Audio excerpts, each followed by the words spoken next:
Bien, il est 14 h à ma montre. Je vous propose donc de commencer cet atelier.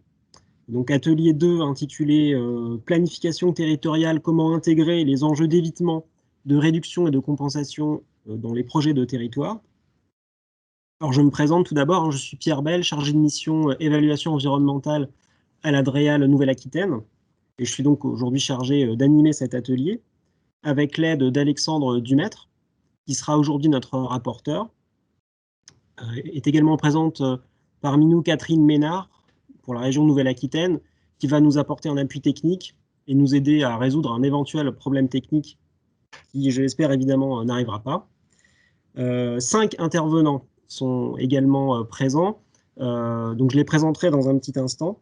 Voilà, ils nous aideront à animer l'atelier et à nourrir les échanges et les débats.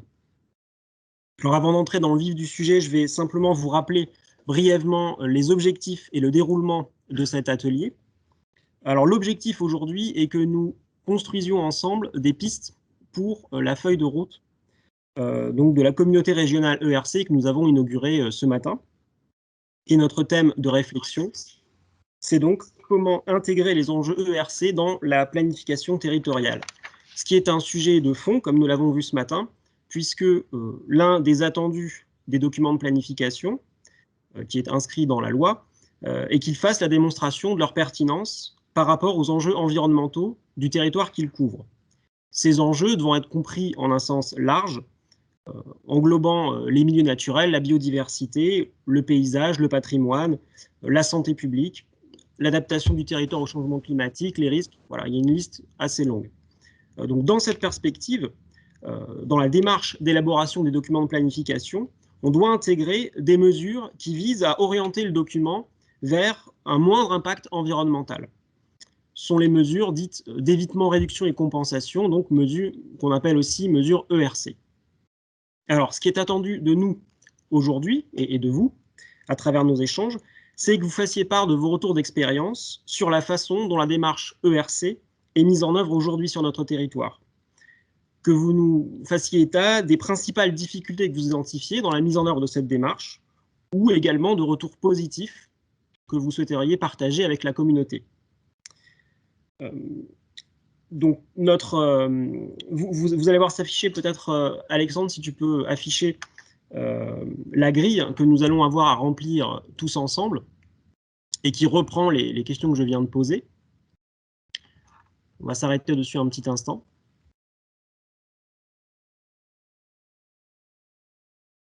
Bon.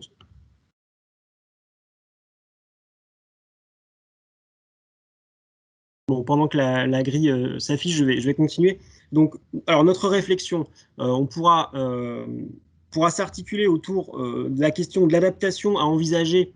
Donc voilà la grille qui s'affiche avec les questions, donc les 4 questions auxquelles nous allons devoir répondre aujourd'hui tous ensemble. Donc notre réflexion, je le disais, pourra s'articuler autour donc de l'adaptation à envisager pour intégrer les nouveaux enjeux de zéro perte nette de biodiversité issus de la loi biodiversité de 2016 ou du ZAN, issu de la plus récente loi climat et résilience.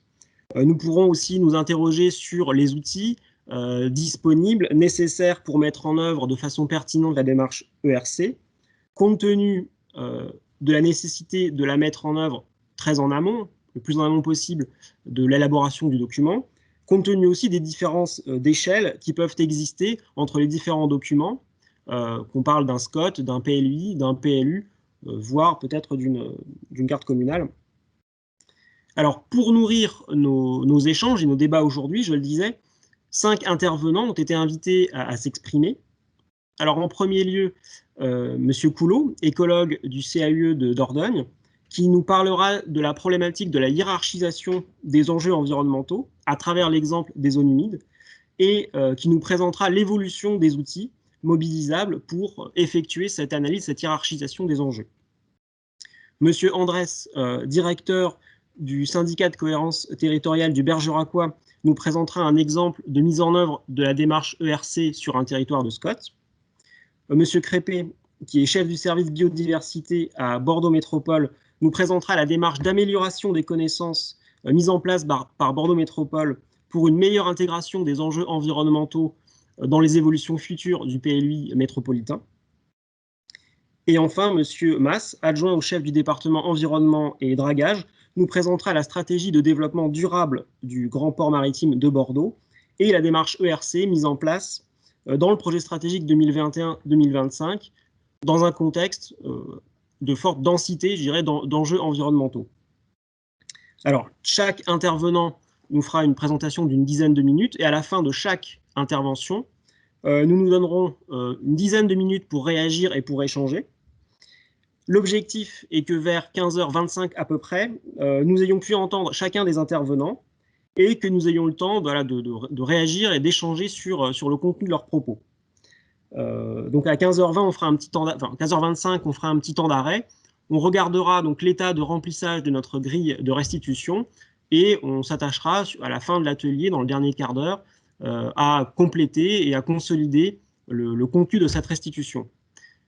Voilà, donc je vous demanderai simplement les règles d'usage, hein, quand vous ne vous exprimez pas, de couper vos micros, vos caméras. Voilà, pour les échanges, de privilégier peut-être l'oral, mais évidemment le chat est également disponible pour poser les questions.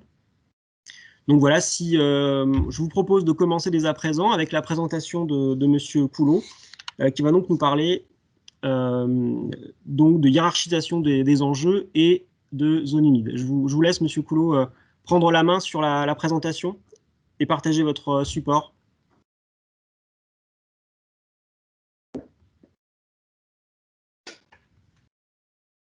Ah, il faut que vous activiez votre micro. C'est mieux. Bonjour à tous. Oui, moi, je vais faire un retour d'expérience dans le cadre de l'assistance continuité écologique qu'on a menée en Nouvelle-Aquitaine.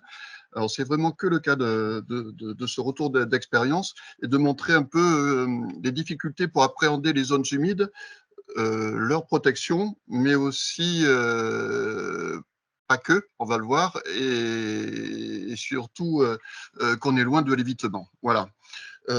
Pour ce faire, peut-être commencer, et nous on l'a bien vu, sur la question de la définition et de la délimitation.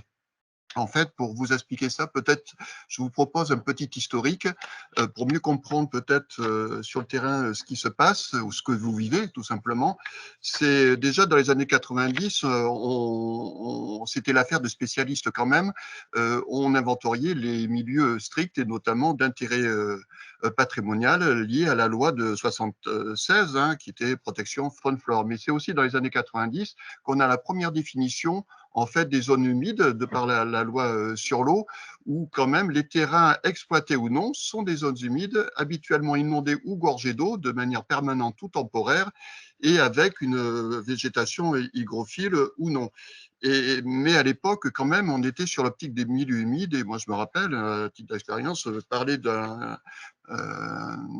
champ de maïs humide, déjà c'était difficile. Dans les années 70, l'orthophoto a quand même permis d'ouvrir un petit peu ces inventaires-là et faciliter, puisque c'est très onéreux quand même d'aller sur des grands territoires et faire des inventaires. Et donc, on a eu des choses un peu plus complètes au niveau de la cartographie, mais toujours avec une approche très spécialiste de ces données-là et très naturaliste. Et on a eu aussi une précision quand même dans ces années-là de ce qu'est une zone humide, notamment au niveau du sol. Donc, ça nous a permis, après, avec les nouveaux outils, notamment de modélisation, de commencer à travailler sur les zones humides potentielles et avoir des choses sur les territoires un peu plus démocratisées, que des inventaires et moins coûteuses, à partir des modèles numériques souvent supérieurs à 10 mètres, avec des validations bien sûr sur le terrain, mais on commence à appréhender dans l'aménagement des territoires au niveau rural cette prise en compte de l'hydrosystème dans son ensemble, mais on est quand même sur des zones humides potentielles. À partir des années quand même 90, on l'a bien vu, il y a une autre approche, et tous un petit peu le législateur nous pousse à cela, vers une approche fonctionnelle des milieux et une approche de plus en plus, une gestion de plus en plus intégrée. Donc, on a le tram vert, tram bleu. Alors, même si c'est 2011, le temps que ça se mette en place et que ça se mûrisse, parce que c'est un concept nouveau, voilà, c'est efficace. On a toujours du temps de retard. Donc, cette compréhension arrive dans les années 2014-2015. Son application aussi. Il y a la loi de la biodiversité qui prend en compte de plus en plus les services écosystémiques. Et je parle de GEMAPI, sûrement la salle réagira avec une compétence maintenant un peu plus affirmée sur les zones humides. Aussi, aujourd'hui, on dispose de nouveaux outils qui correspondraient presque à une cartographie beaucoup plus fine sur le fonctionnement de ces zones humides et définir des zones humides effectives, donc qui correspondent vraiment à la définition de la loi, avec des MMT beaucoup plus fins et surtout l'approche d'algorithmes maintenant qu'on utilise même localement. Et donc là, on est vraiment sur une approche beaucoup plus fonctionnelle de l'hydrosystème. Donc vous voyez que encore sur le terrain, on ne bénéficie pas peut-être de toute la technicité des fois dans les bureaux d'études, notamment dans les documents d'urbanisme, et on a aussi toujours ce retard de vision des zones humides, de milieux humides et non de zones humides dans toutes ces fonctions. Un autre écueil que l'on peut rencontrer, c'est même si on dit que dans les documents qu'il faut préserver les zones humides sous n'importe quelle forme qu'elles soient, hein, et leur fonctionnement, on a différents phénomènes. Alors, je suis un peu caricatural hein, peut-être dans ces exemples, mais c'est pour vous dire des situations. On a des fois le principe de la patate chaude. Au niveau du SCOT, on cartographie, mais de manière un peu globale, et on donne au niveau inférieur, au PLUI, en fait, de bien définir les modalités. Et des fois, au niveau des PLUI, quand c'est vraiment des territoires très ruraux, on définit par la loi, ce qui peut, sur le territoire, poser quelques problèmes de compréhension, d'incompréhension des citoyens, un sentiment aussi, une réglementation qui empêche de faire, une atteinte à la liberté. Donc finalement, ce n'est pas des fois très opportun parce que ça soulève pas mal de problèmes et sûrement vous en ferez le cas. Un autre élément, c'est on commence des fois à délimiter ces zones humides et souvent soumis à la concertation. Et qui dit concertation dit à un moment, ben oui, mais ça peut-être on va l'enlever ou ça ou pas. Donc, est-ce qu'on est vraiment sur des zones humides en tant que telles?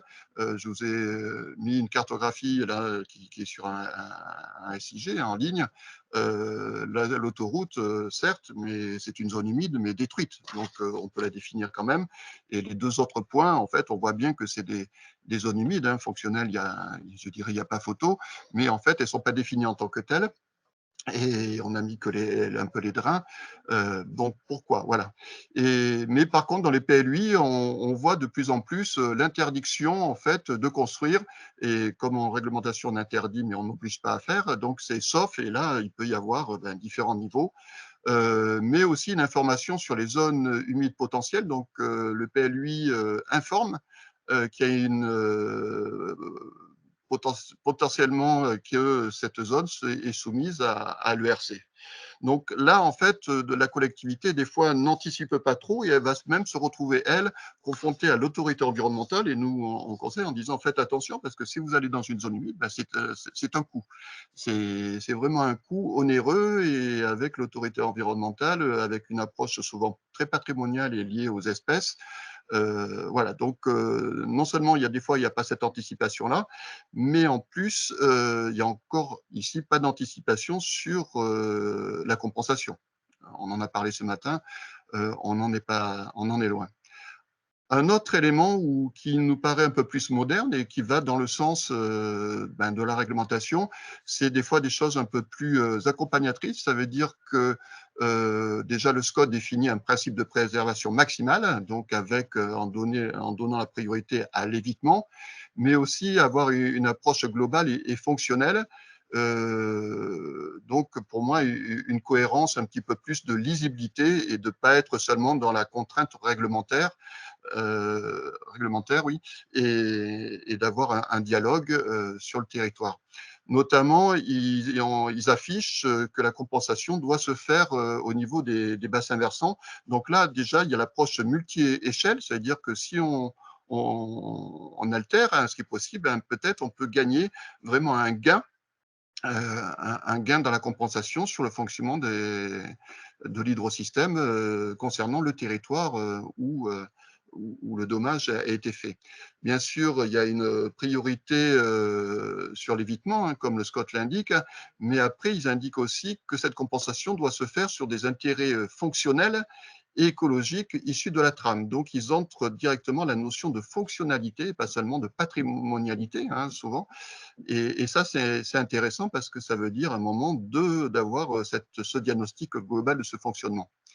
Et des fois, ils peuvent même mettre, alors, lié au SAGE, bien sûr, une ambition sur cette compensation qui peut être au-delà de ce qui se fait au niveau réglementaire, donc porter une ambition un peu plus importante que la réglementation, ce que les SAGE peuvent faire.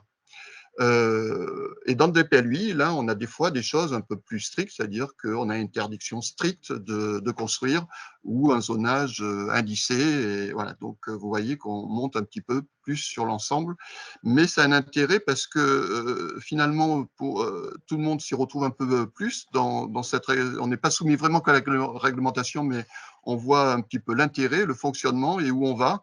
Et là, on intègre, comme je dis, la notion de multi-échelle et fonctionnelle qui est pertinente. Pour conclure, alors c'est vrai que on se dit, nous, c'est que l'approche fonctionnelle impose obligatoirement de se doter d'une stratégie cohérente à différentes échelles sur laquelle les projets territoriaux peuvent s'appuyer. Pour cela, aujourd'hui, on a des outils un peu plus pertinents. Là, je vous ai mis le cas d'une cartographie à gauche qui s'appelle les AGMU, les zones hydro-géomorphologiques. J'ai mis celle-ci parce qu'on a une expérience, un retour d'expérience avec 50 élus et c'est facilement appréhendable. Ils le comprennent puisqu'on travaille avec eux sur cette cartographie et sur les fonctions hydrauliques, épuratrices et écologiques. Et on parle presque en dernier en disant les espèces protégées. De toute façon, comme c'est des espèces menacées, faites attention, où vous avez de la forte naturalité, il y a des espèces protégées et donc il ne faut surtout pas y aller. Et surtout au XXIe siècle, quand vous pouvez, vous n'y allez pas. On ne devrait plus construire dans ces zones-là quand on peut. Ce n'est pas le cas de Bordeaux, vous verrez. Après, donc, ça veut dire qu'on hiérarchise ces fonctions-là et ça nous permet en effet de dire, là, on peut faire de la restauration, d'établir une stratégie, mais aussi de dire, dans ces zones non prioritaires, finalement, il peut y avoir des choses à faire et au niveau même de l'instruction vis-à-vis de l'autorité environnementale, c'est quand même plus facile d'argumenter sur un projet global ceci. Par contre, ça pose quand même le problème de dire comment on suit cela. C'est-à-dire que l'approche fonctionnelle n'est pas facile, d'une part. D'autre part, ça veut dire des suivis d'indicateurs, mais on va y être. C'est-à-dire les nouvelles technologies maintenant, on va pouvoir suivre de manière plus fine, et on l'a bien vu ce matin avec le document CIGEA, mais maintenant, on a des échelles pour vous dire les zonations, là, on est à 10 mètres près, presque à une zone humide effective. On y arrive maintenant, avec une bonne modélisation. Donc voilà, on va pouvoir suivre la naturalité, l'état des milieux, presque à grande échelle et sur des pas de temps très courts. Donc voilà, c'était seulement ça. Je dis que c'est un petit peu sur quoi on va dans cette modernité et qui vont être plus adaptés sûrement au niveau des espaces ruraux. Voilà, j'espère que je n'ai pas dépassé mon temps. Non, vous n'avez pas dépassé, merci beaucoup. Alors, est-ce qu'il y a, alors je ne vois pas de réaction sur le chat, mais peut-être dans la salle, des participants veulent prendre la parole pour poser des questions, réagir à ce qui vient d'être dit. Alors, en attendant peut-être que des mains se lèvent, moi, ce qui me semble intéressant, c'est vous faites état un peu d'une amélioration finalement des outils qui vont permettre d'identifier et de comprendre le fonctionnement des zones humides. Pour moi, ça pose des questions qu'on a un peu évoquées ce matin, qui ont trait un peu à la façon dont on va intégrer ces outils au pilotage de l'élaboration du document. Donc, à quel moment, finalement, on va faire ces diagnostics? Il me semble aussi qu'ils sont de nature aussi à redéfinir un peu l'échelle d'analyse des incidences du document. Et donc, c'est quelque chose qui n'est pas anodin, hein, que d'avoir en cours d'élaboration d'un document à réviser, je dirais, l'échelle à laquelle on va faire les analyses. Ça peut être peut-être des freins. Est-ce que là-dessus, vous souhaitez, M. Coulot, Alors, nous, le retour dans les documents d'urbanisme, on voit que finalement, il y a un appel d'offres et des fois, ça peut coûter cher. Donc, il y a déjà un frein énorme quand on se dit, tiens, on va inventorier toutes les zones humides sur le terrain, alors qu'on n'a pas besoin de tout inventorier dans un document d'urbanisme. Donc, il y a un phénomène de hiérarchisation qui doit se faire en amont. Donc, maintenant, c'est vraiment accessible. Cette délimitation, après, qui est fine et permet en effet de débattre sur le terrain. Et cette approche fonctionnelle, on l'a bien vu, comme elle sort du domaine de spécialisation et dans les documents d'urbanisme, n'oubliez pas que la trame bleue est inscrite aussi dans le code de l'environnement, code de l'urbanisme. Donc, et maintenant avec les personnes associées, on n'est plus entre un discours de spécialistes. On est vraiment sur une ouverture un peu plus liée au territoire et avec des gens qui ne parlent pas tout à fait de la même chose. Le fait d'avoir une approche fonctionnelle permet un petit peu de sortir, de dire on va protéger la faune et la flore uniquement. Non, on protège la faune et la flore et on voit que le système, l'hydrosystème, et on voit que justement le fait qu'il y ait beaucoup de milieux naturels notamment permet d'amplifier ces fonctions. Mais c'est plus facile à faire passer. Et après, on le voit très bien, cette définition plus fine, notamment à l'ordre de 10 mètres, permet… le son est un peu perturbé. pardon, permet aux documents d'urbanisme d'affiner aussi, puisqu'ils sont à l'échelle cadastrale et donc ils doivent définir leur zonage à l'échelle cadastrale. Donc c'est aussi un outil d'aide à la décision plus pertinent que l'on peut mettre en place. Souvent, ils utilisent des inventaires faits, mais qui ne sont pas exhaustifs, et c'est là où on trouve l'écueil, justement, des fois, de dire, ben oui, mais sur les autres zones, c'est aussi des zones humides, et là, ils se retrouvent en ERC avec toutes les difficultés de cette note d'incidence et de coût. Mmh. Oui, alors, effectivement, dans votre réponse, il y a encore des points que je voulais relever. Effectivement, l'importance qui est effectivement ce partage de connaissances et de rendre accessible la connaissance que l'on accumule en cours d'élaboration du document et de son évaluation environnementale. Avec, vous le disiez, donc, ce qui est plutôt un signal positif, donc des outils qui tendent à se démocratiser et puis à devenir plus faciles à s'approprier.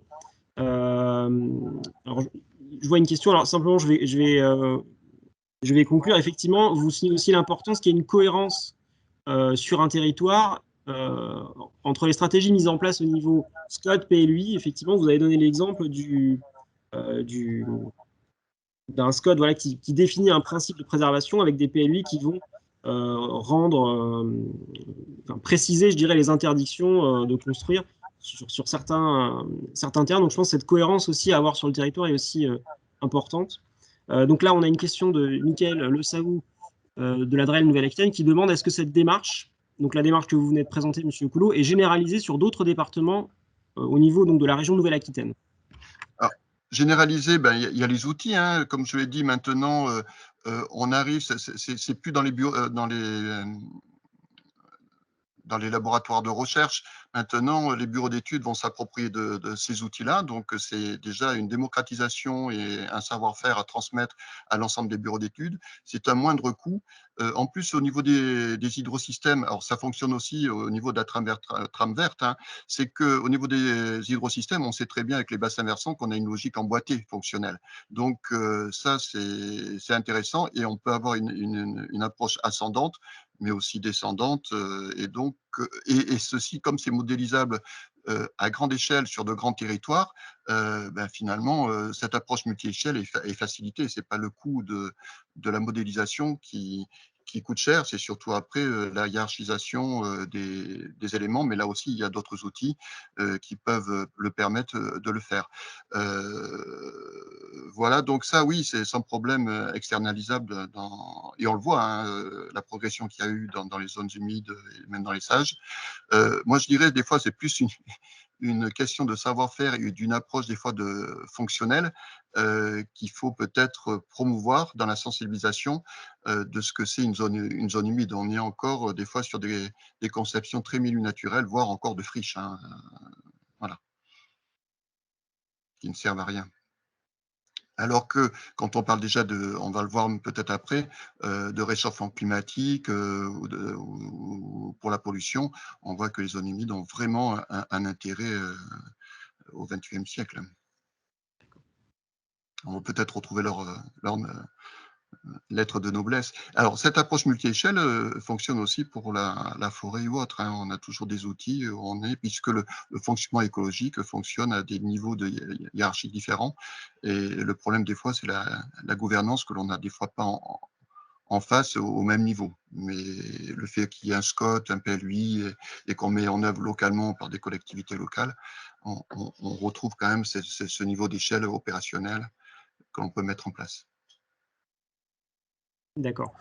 Merci pour votre réponse. Alors, on a une seconde question de Marion Gouraud qui demande comment et dans quelle temporalité sont actualisés les éléments. Alors, nous, dans le cadre de la Dordogne, alors là, c'est vraiment un cas particulier dans le cadre de la Maison numérique de la biodiversité. Et l'exemple que je vous ai mis, on essaye de voir sur ces AGMU, justement, de faire un suivi. Alors, on prend d'autres critères. Et avec les images sentinelles, hein, qui sont maintenant produites chaque mois ou même chaque semaine, on peut faire une étude précise, un diagnostic ou un pré-diagnostic ou un suivi de ces zones-là annuellement. Ça veut dire que même, on l'a bien vu, une zone agricole qui est en maïs, mais qu'avec la PAC, elle va passer en herbacée ou en zone d'intérêt écologique, on pourra le voir. Et donc, c'est là où, annuellement, on pourra, pour la collectivité, suivre, en effet, est-ce qu'on a une amélioration de l'hydrosystème ou pas. Typiquement, quand on dit restaurer, si on veut restaurer des éléments, on l'a vu ce matin aussi, la restauration vis-à-vis des espaces agricoles, mettre en fait, passer des terres cultivables à enherber ou mettre en plus des éléments arborés, ça on peut les suivre presque annuellement, oui, maintenant avec les nouveaux outils. Alors, qui sont gratuits, hein. Ce que vous venez de dire, moi, ça m'amène à une réflexion un peu sur. Alors, on évoque notre amélioration des outils pour décrire un système hydraulique à un certain moment. Ça pose aussi la question de la capacité à projeter son état à partir des effets du document de planification qu'on va mettre en place. Là, est-ce que les outils sont également disponibles et est-ce qu'ils sont compréhensibles voilà, pour des non-techniciens? Alors, c'est là où il y a un travail de transfert un peu de savoir-faire et de construction d'indicateurs et qui doit être là, partagé. Donc là, c'est purement ce que l'on disait, hein, c'est là peut-être le travail à faire, c'est comment évaluer cette fonctionnalité et qu'elle soit comprise. Donc là, c'est typiquement la question de l'indicateur qui doit être vulgarisé, simple, compris de tout le monde, avec un support scientifique. Je pense que c'est une question à part entière, mais de plus en plus, on a ces éléments-là. Et c'est toujours aussi la question dans les indicateurs, est-ce que c'est des indicateurs opérationnels ou c'est des indicateurs de suivi pour globaliser et de comparer les territoires? Ce n'est pas tout à fait les deux mêmes types d'indicateurs. Les collectivités, eux, recherchent souvent plus des indicateurs opérationnels en tant qu'outil d'aide de décision et pour faire je dirais, l'État recherche plus ou la région des indicateurs de comparaison pour comparer tel secteur à tel secteur. Ce n'est pas tout à fait la même méthodologie, mais en fait, ça s'emboîte, ça se complète. C'est là aussi, c'est des fois qu'une histoire d'échelle et d'utilisation. On l'a vu ce matin que l'acuité des fois de la carte OCS n'est peut-être pas assez pertinente et qu'ils sont en train de travailler justement sur des outils un peu plus fins. Voilà, c'est vraiment cette question-là qui est au cœur de nos réflexions, mais qui verra, comme je vous fais l'historique, vraiment un grand développement dans les années 2020. Oui, là, je pense qu'un des enjeux sera aussi que chacun ne construise pas ses outils dans son coin, mais qu'on puisse mutualiser les choses existantes et partager les choses. Oui. Donc là, l'heure a tourné, donc je vous propose si personne ne souhaite Ah, j'ai une dernière question alors, pour adresser à M. Coulot, après on passera à la présentation de M. Andrés, puis on donnera du temps, ne vous inquiétez pas, à la fin de toute façon pour voilà, rebalayer des questions. Donc là, une dernière question, comment intégrez-vous les enjeux habitat espèces protégées dans ces milieux? Alors, si, ça c'est très bien. Alors, c'est vrai qu'on ne rentre pas, mon expérience, hein, on n'est pas rentré dans les habitats et les espèces en premier. On est rentré beaucoup plus sur les fonctions, dont les fonctions écologiques. Et après, quand on a identifié un petit peu quand même les secteurs où il y a où la naturalité entre guillemets est la plus forte, obligatoirement, c'est là où on peut zoomer et voir qu'il peut y avoir des espèces protégées. Et on va plus loin. C'est pas parce qu'une espèce n'est pas présente qu'elle ne peut pas être présente, ça peut être un habitat qui peut être mobilisé par des populations. Souvent dans la travertin bleue, il faut observer des populations que l'on n'en voit pas. Du moins, il faut voir le fonctionnement de populations qu'on n'inventorie pas. Donc, ça l'est, mais du fait, comme je me répète, quand on a cette démarche-là, où il y a des espèces patrimoniales, c'est obligatoirement où on ne touche plus. Quand on peut, c'est vraiment le critère de dire, ben voilà, vous avez un noyau, un réservoir, une fonction. Là, non, si vous voulez avoir une stratégie, c'est celle-ci qu'il faut tenir. Mais on va au-delà. On va au-delà avec l'approche fonctionnelle. Je ne sais pas si j'ai bien répondu. Monsieur, donc, est-ce que la réponse était claire pour la personne qui a posé la question? J'ai l'impression que oui. Donc, ce que je vous propose, c'est de poursuivre avec la présentation de M. Andrés du SCOT bergeracois, qui va nous présenter voilà, un exemple de déclinaison de la démarche ERC sur son territoire, le territoire donc, du SCOT bergeracois. Donc, M. Andrés, je vous laisse à votre tour prendre la main et puis partager votre support ou tout simplement prendre la parole. Oui, bonjour à tous. Alors, je vais tenter de partager mon support. Celui-là. Est-ce que vous le voyez? Il est à l'écran pour vous?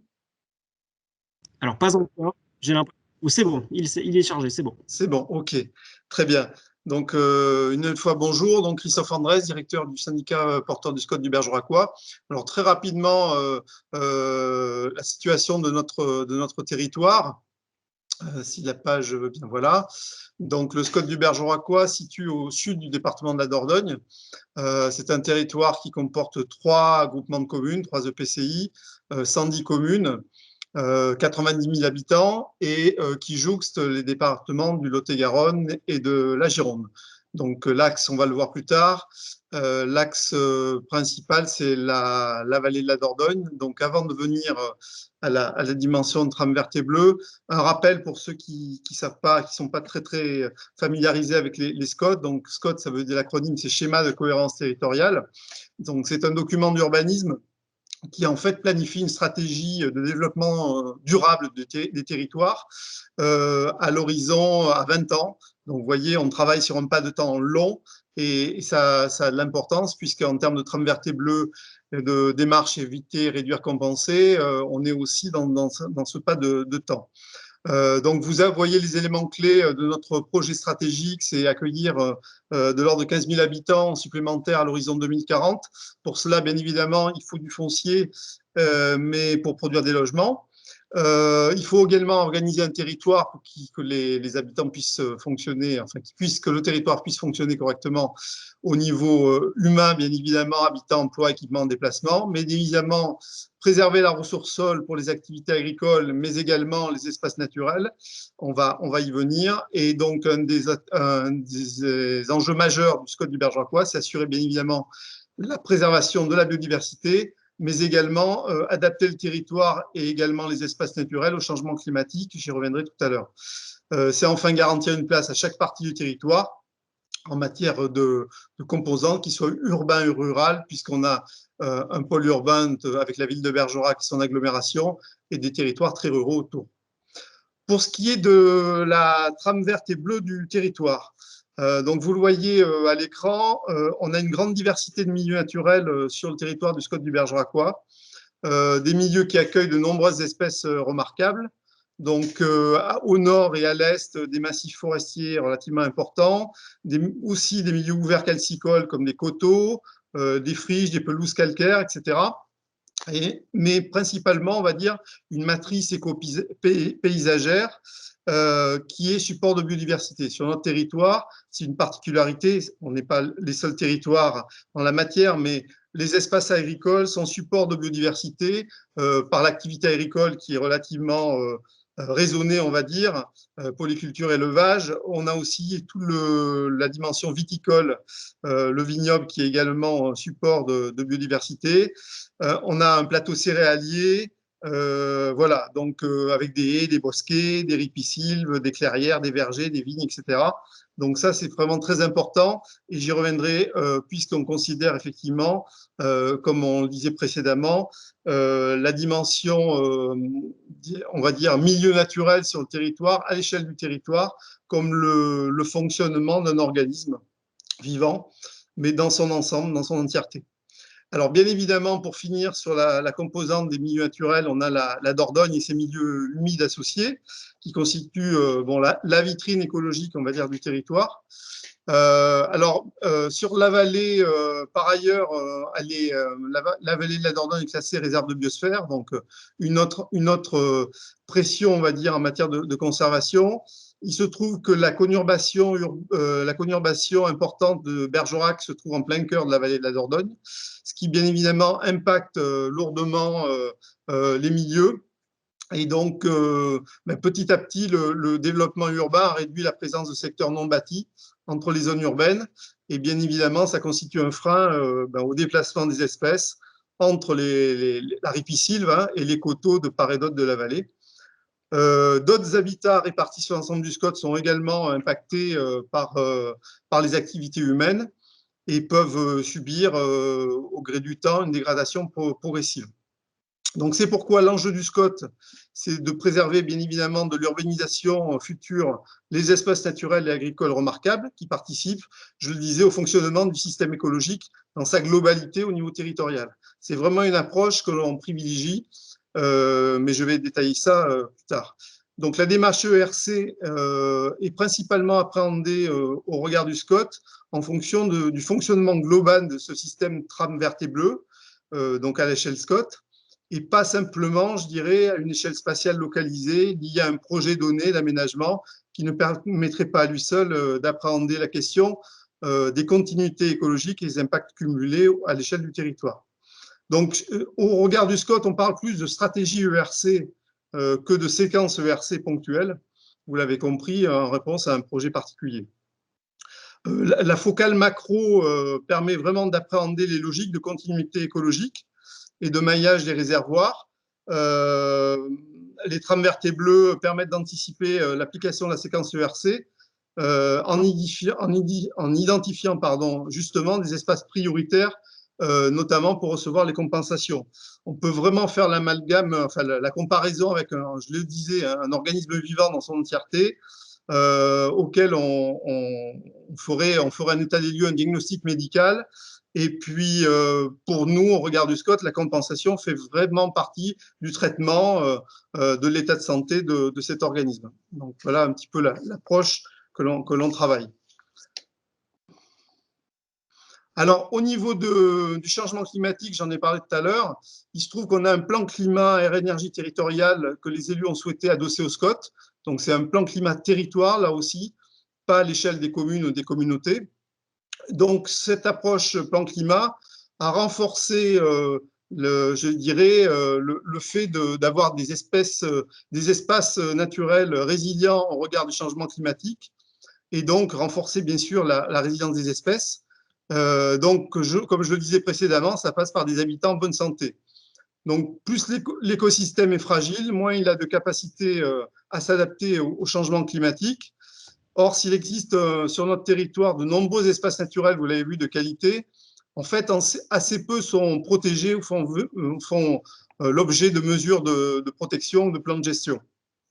Donc, notre objectif futur, puisque le SCOT révisé a été approuvé en septembre 2020, donc l'objectif au regard des travaux de mise en œuvre du schéma, c'est de faire un inventaire des espaces par milieu, nécessitant des soins, on va dire au sens médical, donc une véritable restauration qui serait au profit de cet organisme vivant TVB, afin de pouvoir disposer et de flécher par ailleurs les opérations de compensation pour le coût local ou étant légitimés par des projets d'intérêt général qui seraient à mettre en œuvre quand ils adviendront.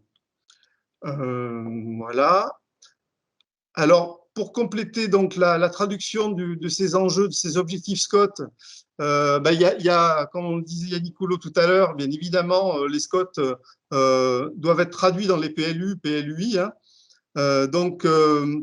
La préoccupation principale vis-à-vis de la séquence ERC, c'est de traduire l'évitement et la réduction donc des impacts dans le PLUI. Donc, aucune coupure par une opération d'urbanisme ou d'aménagement n'est autorisée sur les corridors écologiques sans que la continuité écologique soit rétablie. Donc, des mesures d'évitement et de réduction préalables doivent être étudiées à l'échelle des PLU. Et en dernier recours, la compensation, bien évidemment, toujours sous l'angle de la fonctionnalité du système, de manière à assurer l'état de santé et la résilience de ces milieux. Donc là, je vous ai mis juste l'exemple parce que bien évidemment, il y a la dimension PLUI, document d'urbanisme, mais il y a également bien sûr les projets qui nous sont souvent soumis pour avis à l'échelle SCOT pour qu'on puisse les appréhender et donc qu'on voit un petit peu par rapport aux objectifs du SCOT ce que ça donne. Donc, au niveau local, nous resituons ça dans l'approche globale du SCOT. Ici, vous avez l'exemple d'un projet de parc photovoltaïque qui impacte un espace boisé, qui comporte une mare et qui a été ajusté suite à l'application de la démarche de la stratégie ERC du SCOT.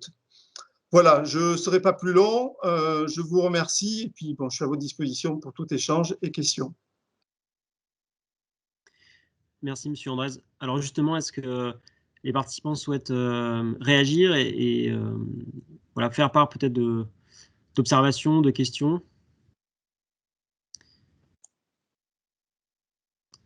Alors, ce qui m'a semblé intéressant, ce que j'ai retenu dans votre présentation, c'est donc vous avez finalement, vous nous dites que votre territoire, enfin votre SCOT, vous avez fait le choix d'aller vers une approche où finalement on part de la trame verte et bleue et de son mode de fonctionnement pour construire le projet de territoire. Une approche que vous avez distinguée d'une approche ponctuelle de la séquence ERC où finalement on positionne en premier lieu les projets, et puis ensuite on essaie de regarder comment on peut composer avec eux pour mettre en place cette stratégie ERC. Alors, ce qui m'a intéressé, moi, c'est comment vous en êtes venu finalement, qu'est-ce qui vous a permis de faire la bascule vers ce type d'approche dans le mode de pilotage et du SCOT? Alors d'abord, c'est l'approche SCOT qui déjà induit un petit peu ce mode de vision, puisqu'on a une vision de territoire, donc à une échelle de bassin de vie. Donc effectivement, déjà, on a cette focale-là. On a le temps long dont je parlais à 20 ans aussi, qui permet de se projeter. Et puis également la dimension plan climat, qui a forcément induit, je vous disais, en introduisant fortement cette dimension changement climatique. Donc la réflexion qu'on a eue, et puis cette diversité, cette mosaïque d'espaces naturels aussi. De dire qu'effectivement, la compensation d'un projet local, en fait, on le replace à l'aune de cette globalité, de ce fonctionnement d'organisme territorial, si vous voulez. Donc, alors ça ne veut pas dire qu'effectivement, il n'y a pas des intérêts, que tout soit connecté. Naturellement, entre une pelouse sèche et la Ripisille et la vallée de la Dordogne, il y a peut-être moins de visibilité en termes de connexion et de liens. Mais en tout cas, voilà, c'est l'approche qu'on a, c'est le temps long, on va dire, la dimension vaste du territoire, du SCOT, et puis reprivilégier les lieux de compensation, si vous voulez, au regard de l'état de santé, de la fragilité des milieux. Donc, effectivement, si une fois qu'on aura notre inventaire, qu'on puisse effectivement dire à tel endroit, on a une priorité de restauration de tel milieu, de zone humide, etc., qui est vraiment en mauvais état. Et on sait très bien que, vu le changement climatique, dans les années qui vont venir, ça ne va pas s'arranger. Voilà. Alors, j'ai des mains levées. Alors, la première levée, je crois que c'est Michael Le Saou qui souhaite intervenir. Je crois que ma caméra marche. Oui, merci pour toutes ces interventions très intéressantes. Du coup, une question un peu orientée sur l'évaluation environnementale. Dans la mesure où le SCOT, bien évidemment, a été soumis à évaluation environnementale, je voulais savoir, est-ce que c'est le type de démarche, enfin au-delà des aspects réglementaires, bien sûr, qui vous aide en fait à cette prise en compte à la fois globale et progressive de la démarche éviter, réduire, en dernier lieu compenser. Merci. Oui, bien sûr, bien sûr. On avait commencé d'ailleurs par une approche environnementale de l'urbanisme à EU qui était proposée. C'était une méthodologie de l'ADEME, je crois, au tout premier SCOT, puisque notre premier SCOT a été approuvé en 2014. Donc, c'était génération de SCOT dit Grenelle, après le Grenelle de l'environnement. Et donc là, on vient de réviser. Donc, le SCOT a été révisé et approuvé en 2020. Bien évidemment, l'évaluation environnementale nous a aidés et le travail aussi, j'ajouterais aussi qu'on a fait en partenariat avec le CAUE. Yannick Coulot est intervenu tout à l'heure, mais effectivement, le CAUE nous a amené aussi cette dimension un peu en termes de matrice éco-paysagère, cette dimension-là qui nous a permis et quand je dis nous, c'est aussi les élus, bien évidemment, de s'acculturer par rapport à ces notions de fonctionnalité globale au niveau du territoire. Et justement, enfin, juste encore une toute petite remarque par rapport à ça. Est-ce que les élus, justement, sont sensibles, en fait, enfin, je reviens à ces démarches d'évaluation, enfin, auxquelles moi, personnellement, je crois, enfin, professionnellement beaucoup, et au fait, justement, aussi que les démarches, en fait, s'imbriquent les unes dans les autres dans des questions d'échelle, c'est-à-dire que, à la fois procéduralement et méthodologiquement, l'évaluation environnementale, finalement, raconte une histoire sur un territoire de l'évaluation, enfin, quelque part, de la prise en compte de la démarche d'évitement-réduction. Donc, une fois qu'on décline ensuite le SCOT dans les PLU, puis les PLU, etc., en fait, c'est cette continuité, y compris au niveau des indicateurs, en fait, qui est, à mon avis, extrêmement importante à s'approprier et qui peut être utile, quoi. Et c'est vrai que je conçois, comme le disait le commissaire général au développement durable ce matin, que c'est quelque chose qui n'est pas forcément simple. En même temps, il faut qu'on soit pédagogue. Donc, voilà, enfin, c'est un petit peu cette sensibilisation des élus, en fait, que je trouve assez importante dans le pouvoir qu'ils ont sur les territoires et la démarche de prévention. Oui, alors c'est beaucoup plus facile pour les élus, si vous voulez, qui travaillent, qui participent de près, on va dire, à l'élaboration de nos schémas. Par rapport à leurs collègues qui sont dans les conseils municipaux. Et effectivement, on peut avoir des décalages, on dirait, en termes de partage et d'appréhension de l'ensemble de ces dispositifs, de ces outils et de ces méthodologies entre les élus vraiment qui travaillent les techniciens de près à l'élaboration de ces schémas et ceux qui, bien évidemment, les voient de plus loin. Donc, c'est tout le travail que nous faisons, nous, au niveau des syndicats porteurs de SCOT, dans ce qu'on appelle la mise en œuvre, parce que nos schémas, une fois qu'ils sont approuvés, on a l'habitude de dire que tout commence à ce moment-là, parce que c'est pas le tout de faire un SCOT, mais il faut le mettre en œuvre. Et donc, c'est tout le travail qu'on fait. Nous, sur le Bergeracois, on a mis en place des commissions de mise en œuvre par axe, et notamment, il y en a une qui s'appelle Patrimoine Nature, et qui travaille, la rue, on se réunit demain matin avec les élus, de manière à essayer justement de procéder à l'activation de tous ces objectifs sur le terrain, mais aussi le partage, comme vous le disiez, justement, l'appropriation, la pédagogie avec les autres élus. Voilà. Merci. Merci. Alors, une autre demande d'intervention, c'est Brian Padilla qui souhaite vous poser une question, je crois, ou réagir. Merci beaucoup. C'est un petit peu des deux, en fait. Donc d'abord, merci beaucoup pour les 2 présentations qui sont extrêmement intéressantes. Je me représente parce que le, mmh, ma fonction n'est pas dans mon nom là sur le chat. Brian Padilla, moi je travaille au Muséum national d'histoire naturelle et je je je conduis des missions de recherche et d'expertise précisément sur, l'évaluation de la séquence ERC et sa planification à l'échelle des territoires. Alors je suis très, heureux d'avoir, pu assister à ces 2 présentations et de voir comment est-ce que vous vous êtes approprié un petit peu, une mise en place plus stratégique de la séquence éviter, réduire, compenser au sein d'un SCOT. C'est quelque chose qui, et on n'observe pas du tout, couramment en fait dans les pratiques actuellement et je trouve que l'exemple que vous donnez là, ça illustre bien, comment est-ce qu'on peut essayer plutôt de voir la séquence ERC non pas comme un instrument palliatif et sombre de l'érosion de la biodiversité qui accompagne le déclin irrémédiablement, mais qui peut aussi être en fait un peu un indicateur à l'échelle d'un territoire pertinent de ce qu'on est en capacité de faire et où est-ce qu'on doit placer les limites soutenables de l'aménagement à ne pas dépasser. Je pense que là, vous donnez des très bons exemples. J'ai une petite question et une perche que je souhaite lancer en même temps parce que l'exemple m'intéresse au point que je serais intéressé à l'idée de pouvoir en discuter un peu plus longuement que dans le cadre d'un atelier avec vous. Euh, on est toujours un peu à la recherche dans le cadre de nos travaux de recherche et d'expertise de ce type d'exemple et d'aller un peu plus loin sur voir comment est-ce que, par exemple, vous allez utiliser les données que vous allez acquérir dans le cadre de vos évaluations, comment est-ce que vous allez les bancariser pour qu'elles soient utilisées à différentes échelles.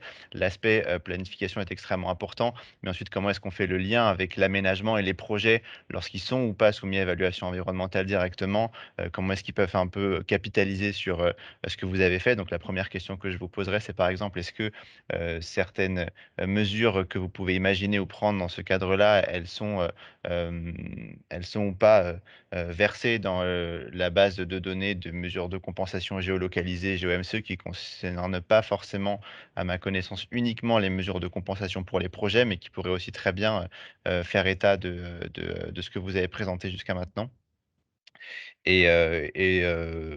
ça pour vous dire également que la possibilité qu'on puisse échanger un peu plus longuement, je vous la propose là, à plus forte raison parce que c'est un territoire qui m'intéresse particulièrement, la Dordogne, et sur lequel j'essaye de cibler un petit peu certains travaux ces temps-ci. Vous savez peut-être qu'on a un site du muséum Ozeizy à l'abri Pato, dans lequel j'espère que bientôt la mission de recherche expertise ERC pourra s'installer. Donc voilà, je me permets de tendre la perche en même temps. Très bien, merci. Bah, écoutez, ça sera avec plaisir que j'échangerai avec vous. N'hésitez pas, par le biais de l'organisation, on pourra vous donner mes coordonnées et puis on verra ça. Si vous voulez, à la fois on a une grande ambition par rapport à tout ça, mais on a aussi un réalisme et un pragmatisme qui s'imposent à nous. C'est le manque d'ingénierie dans les territoires ruraux pour vraiment travailler ces données. Je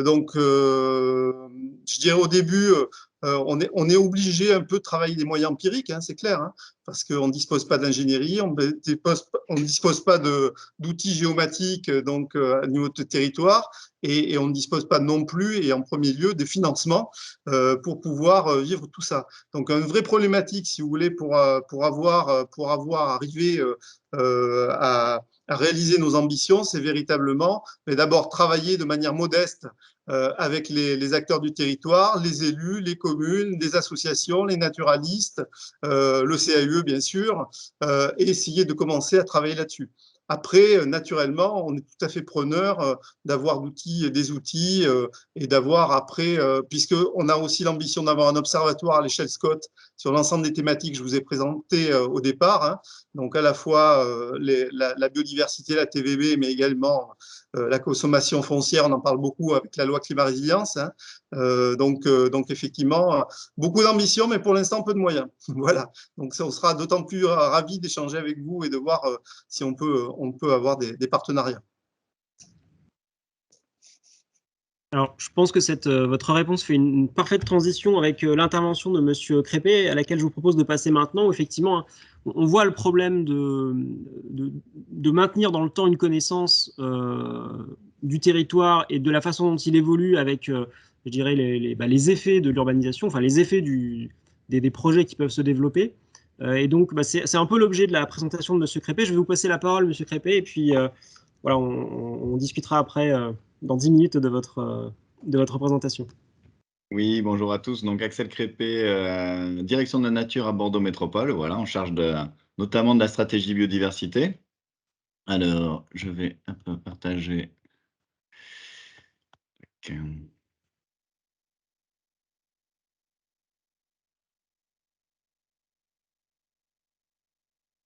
Est-ce que vous voyez bien? Oui. C'est bon? Oui.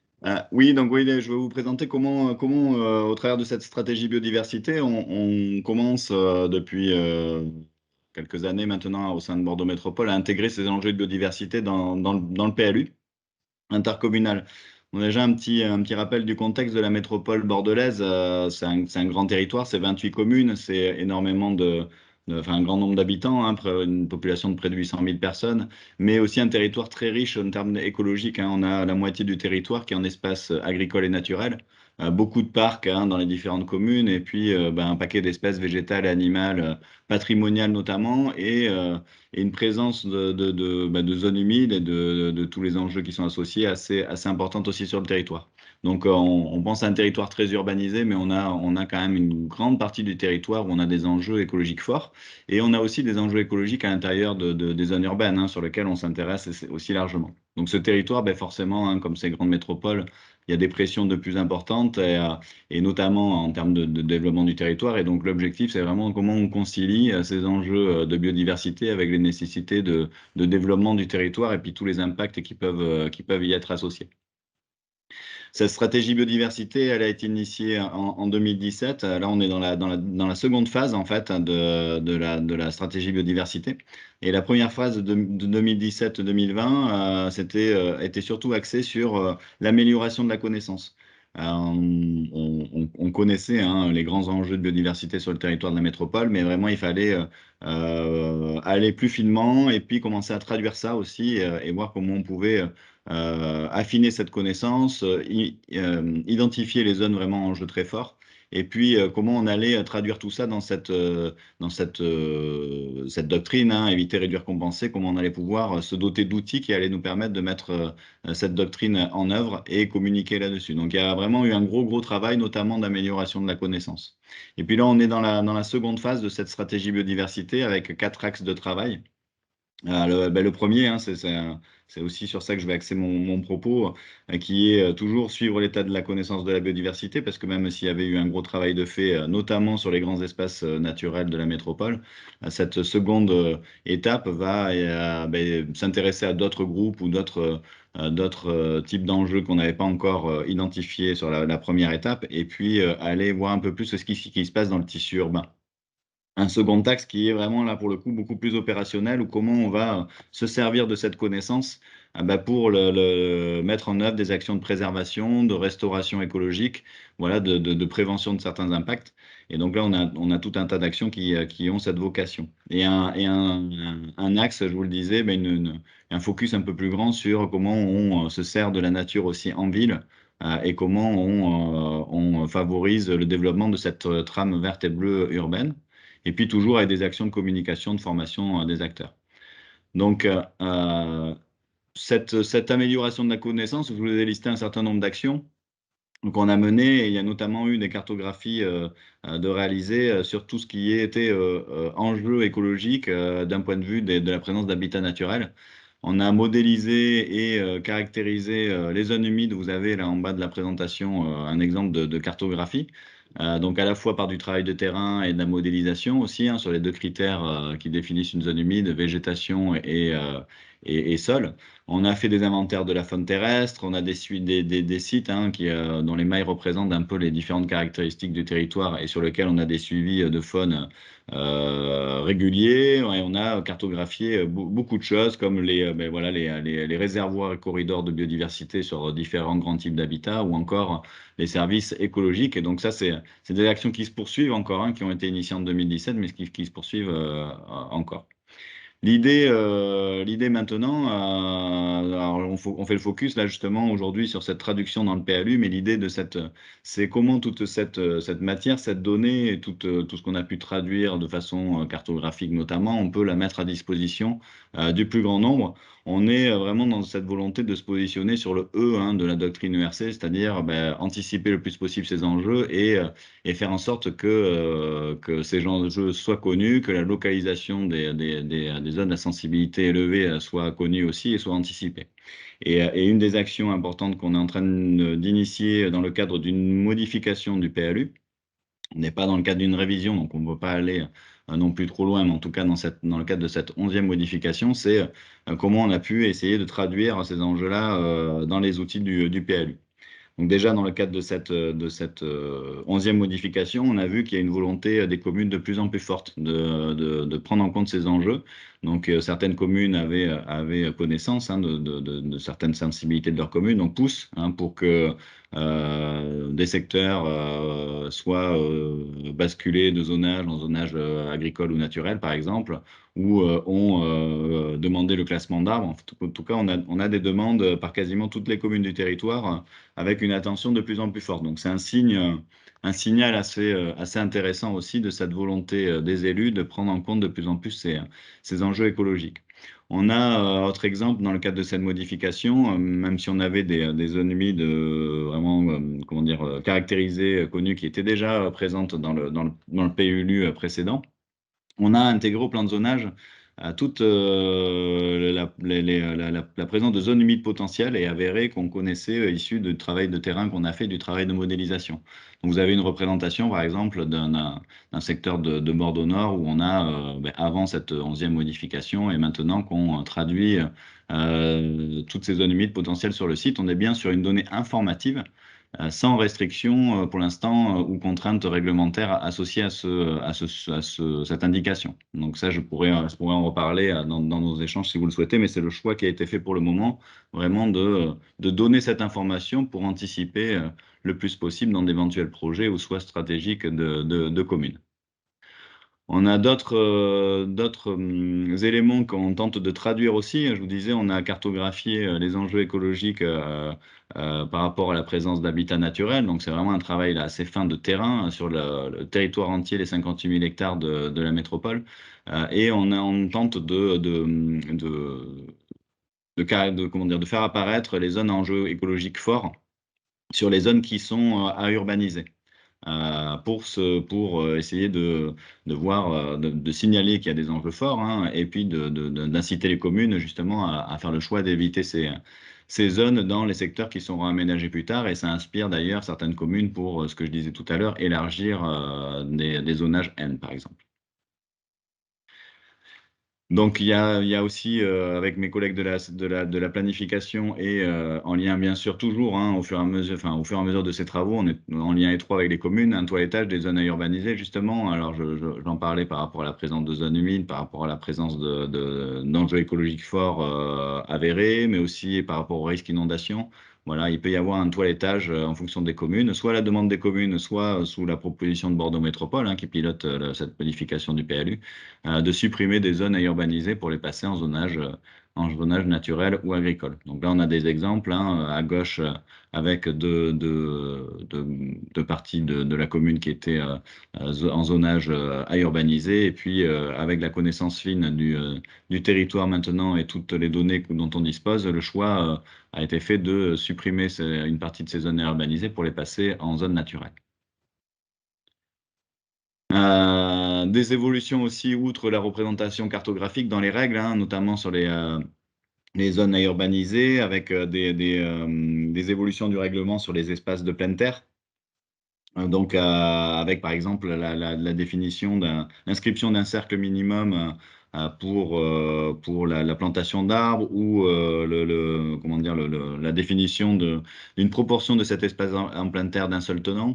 Il y a des modifications qui ont été faites, un élargissement du coefficient de végétalisation qui sert surtout à favoriser la végétation, là pour le coup, dans les bâtiments, sur les bâtiments ou aux abords, avec un pourcentage appliqué à la surface de terrain.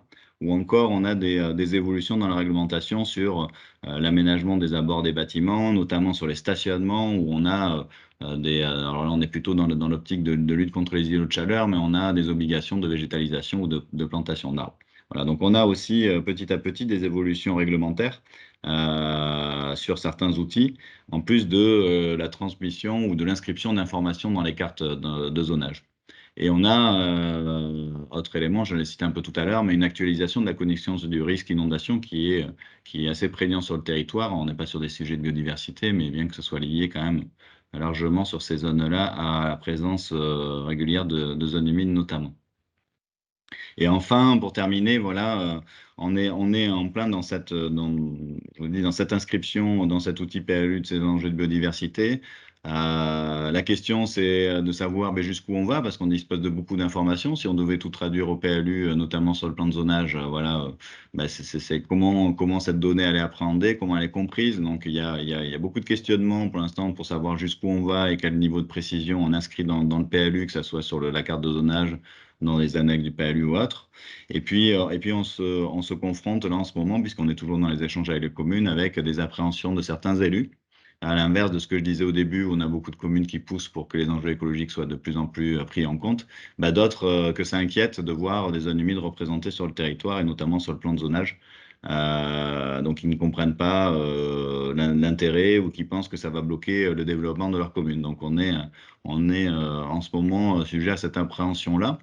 Mais des leviers comme l'accompagnement, la rencontre, des explications et vraiment se positionner, hein, comme on fait à côté de tout ce travail-là sur de nombreux projets communaux, voire même des projets privés sur le territoire de la commune, voilà, les accompagner pour être le plus possible dans l'évitement et puis les accompagner jusqu'à la compensation s'il le faut, mais vraiment en dernier recours. Et ce levier de partage de la connaissance, justement, c'est vraiment dans ça qu'on se positionne actuellement, c'est-à-dire comment toutes les données recueillies dans le cadre de notre stratégie de biodiversité peuvent être mises à disposition de tous les acteurs du territoire.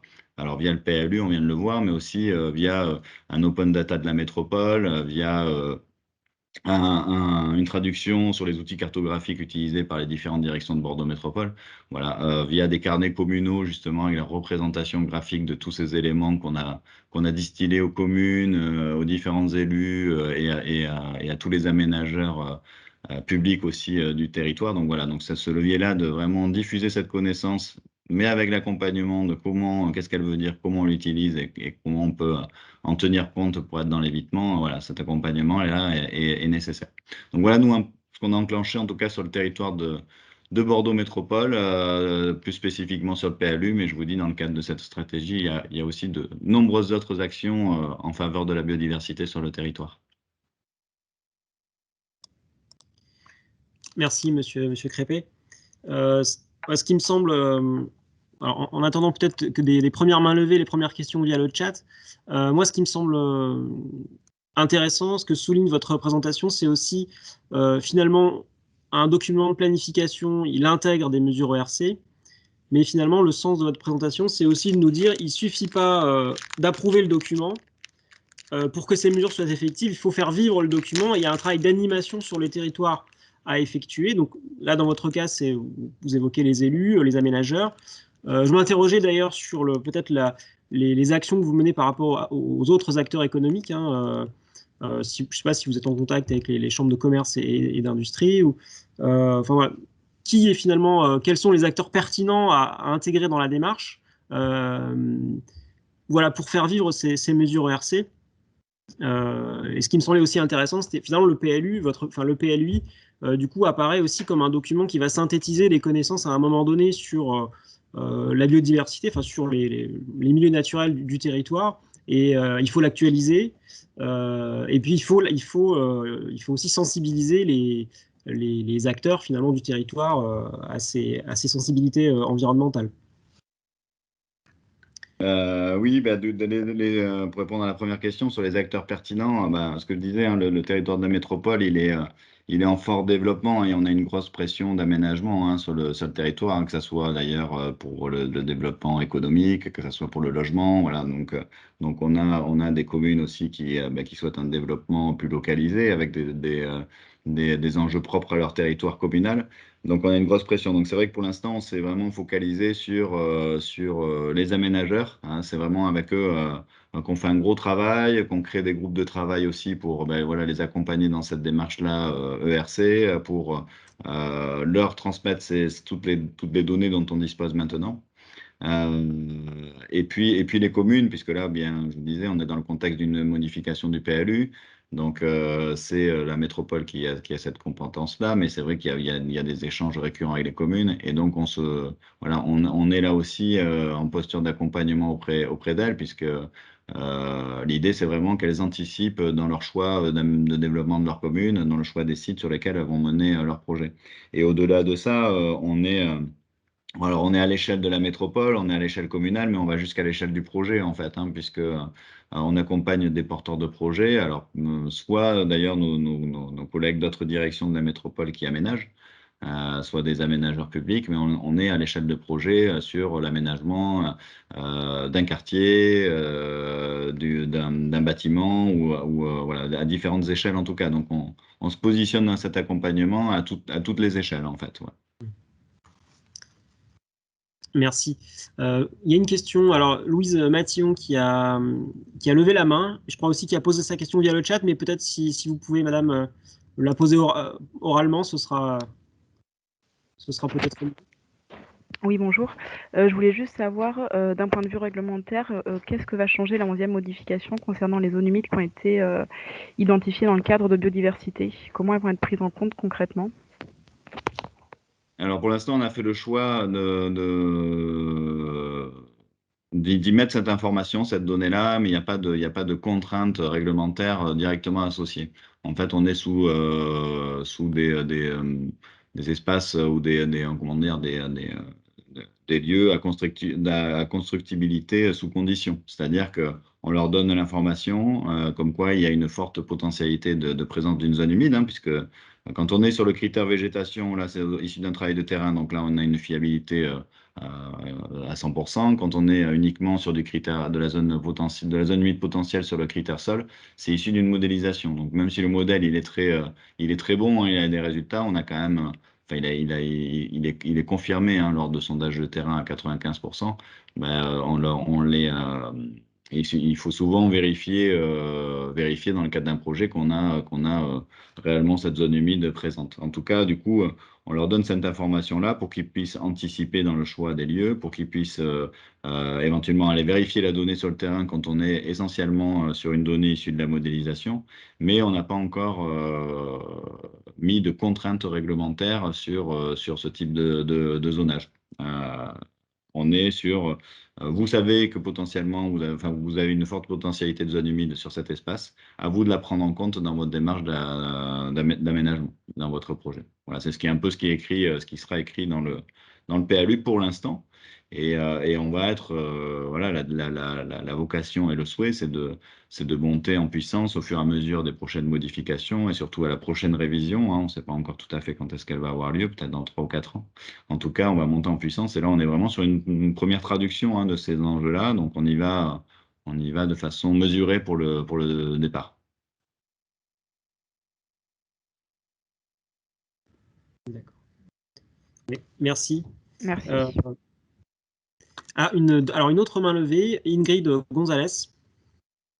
Oui, merci. Merci déjà pour remercier les interventions qui ont pu être faites cet après-midi. Juste pour aussi vous faire l'écho en Occitanie, j'en ai rapidement parlé ce matin lors de la présentation de notre plan d'action.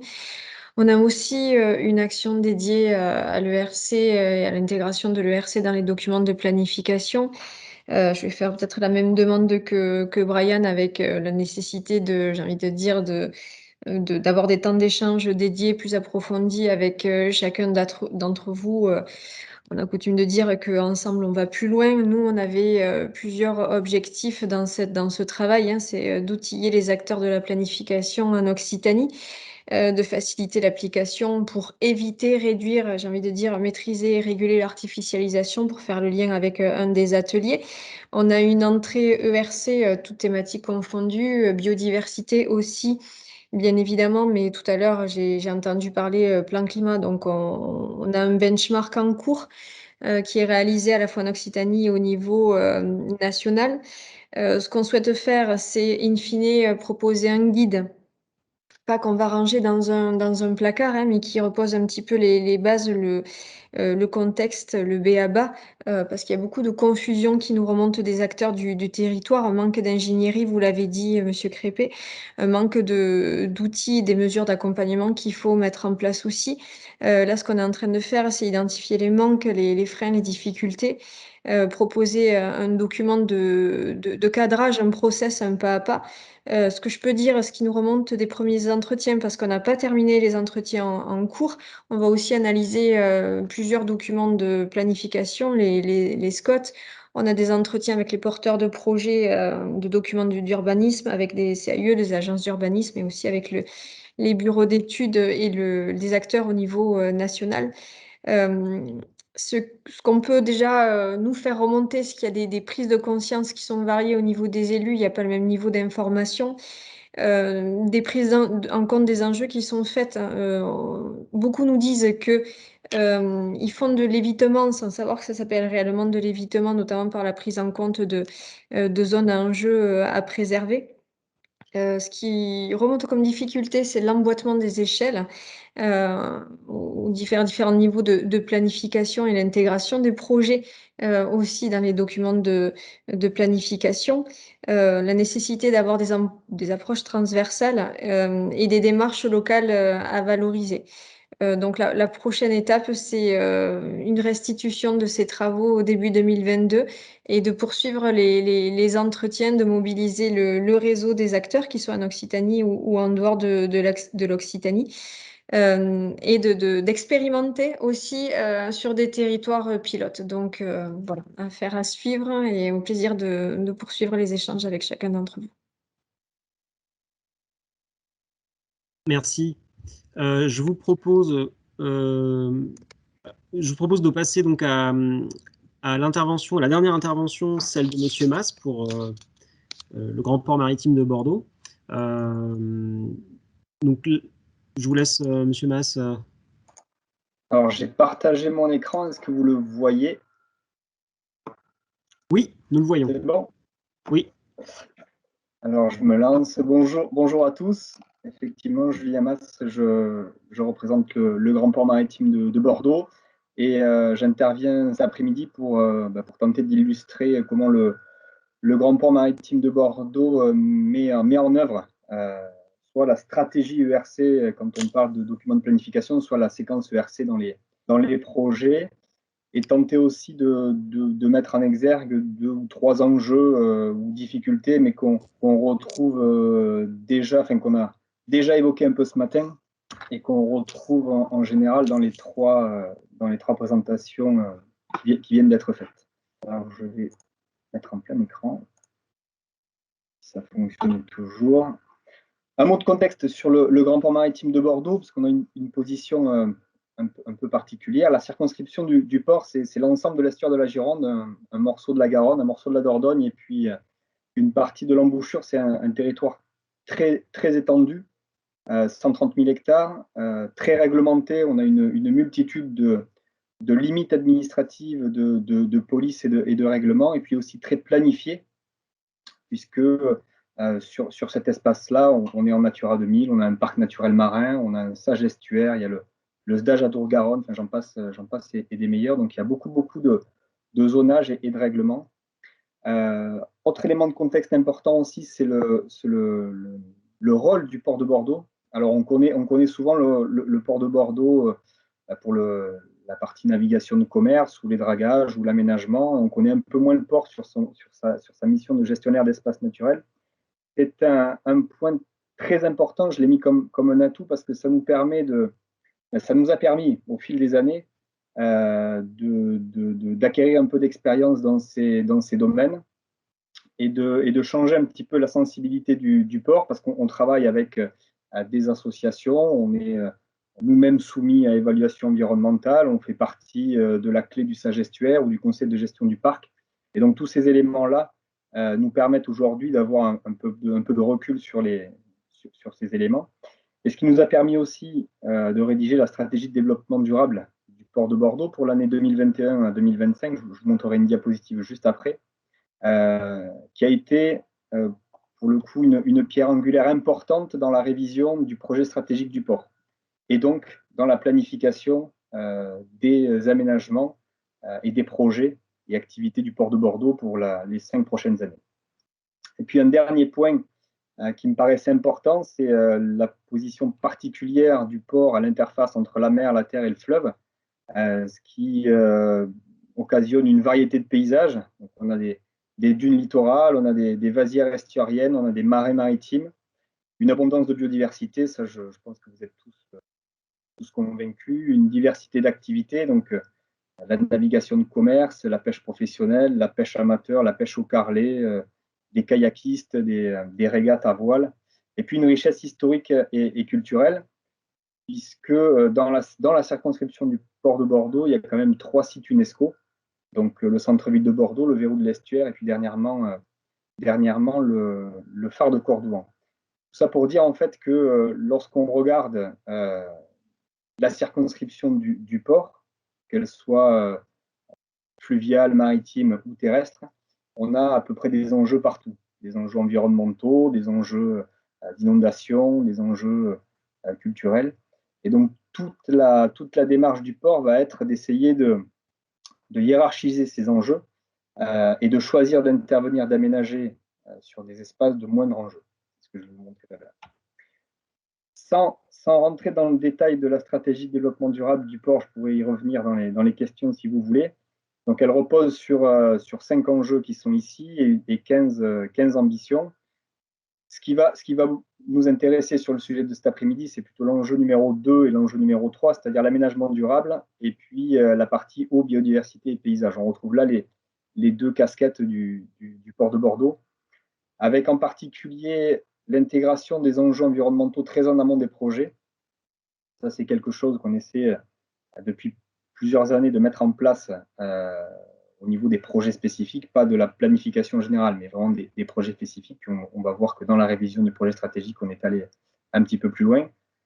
Promouvoir le développement sobre, ça c'est pour répondre à la loi biodiversité, puis dernièrement à la loi climat et résilience, et notamment à l'objectif de zéro artificialisation nette. Et côté biodiversité, c'est connaître, préserver les ressources naturelles et puis gérer, mobiliser les sites naturels portuaires. Je vais vous montrer ça tout à l'heure. Pourquoi planifier notre espace? Donc, je vous ai dit tout à l'heure que la circonscription du port, c'était 130 000 hectares. On a à peu près 2300 hectares de terrain, donc de foncier. D'abord, c'est pour tenter de concilier toutes les politiques publiques. La stratégie nationale portuaire, qui demande au port un certain nombre de choses, notamment sur la réindustrialisation du territoire, la décarbonation aussi de l'industrie, la stratégie nationale bas carbone, qui de son côté souhaite développer les énergies renouvelables, mais pas que, notamment. La loi biodiversité, l'objectif zéro artificialisation nette, les travaux sur l'économie circulaire qu'on essaie de développer de plus en plus. Donc, toutes ces stratégies, toutes ces politiques ont chacune un prisme de lecture, fonctionnent souvent en silo, et donc il faut essayer de mixer tout ça et de faire une synthèse de tous ces objectifs qui sont tous louables pris un par un, mais qui potentiellement peuvent venir se percuter dans la réalisation, au moment de la réalisation. Ensuite, planifier pour répondre aux projets des territoires et les alimenter. Ça, c'est le lien que nous avons et que nous devons avoir encore plus avec les SCOT et les PLU, c'est-à-dire que le port est un outil au service des territoires. Donc, les collectivités ou les établissements publics peuvent, par le biais du port, engager des actions sur le territoire, et en même temps, le port peut proposer aussi un certain nombre de choses qui peuvent entrer dans le PLU, notamment sur les zones urbanisées ou sur les SCOT, en permettant ou en excluant un certain nombre de choses. Planifier pour intégrer la position particulière du port, je vous l'ai dit, nos activités sont nécessairement à proximité de l'eau. On ne peut pas délocaliser le port ailleurs qu'autour de l'estuaire. Favoriser les secteurs de moindre enjeu pour l'aménagement et gérer les autres espaces pour augmenter les fonctionnalités. Donc, il y a toujours cet équilibre entre les deux aspects. Et puis planifier, ça a été dit tout à l'heure, ça permet aussi d'engager les études nécessaires pour faire les bons choix et anticiper les procédures réglementaires. Donc ça, c'est un point important, je vais y revenir dans la dernière diapositive. Je crois que c'est dans l'une des interventions précédentes où l'emboîtement des échelles a été pointé du doigt, je le confirme, hein, une des difficultés, effectivement, c'est d'articuler le global et le local.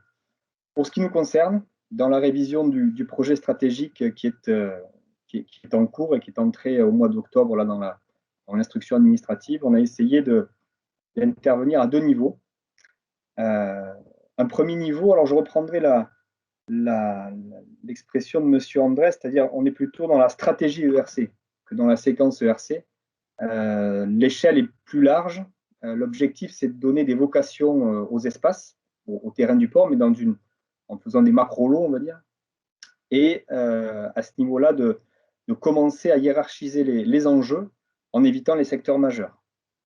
D'identifier les secteurs de friche, les terrains contraints, et c'est sur ces espaces-là qu'on a choisi de positionner les secteurs à aménager pour les 5 prochaines années. Et puis ensuite, il y aura une deuxième étape d'application, où là, on va rentrer dans les projets spécifiques, lorsqu'on va dire, bon, ben, le terrain qu'on a imaginé dans la stratégie, on souhaite l'aménager. Là, on rentre dans l'étude d'impact. On est plus à l'échelle du projet de la parcelle. Et là, on applique la séquence ERC qu'on connaît tous dans le cadre de l'élaboration des évaluations environnementales et des études d'impact.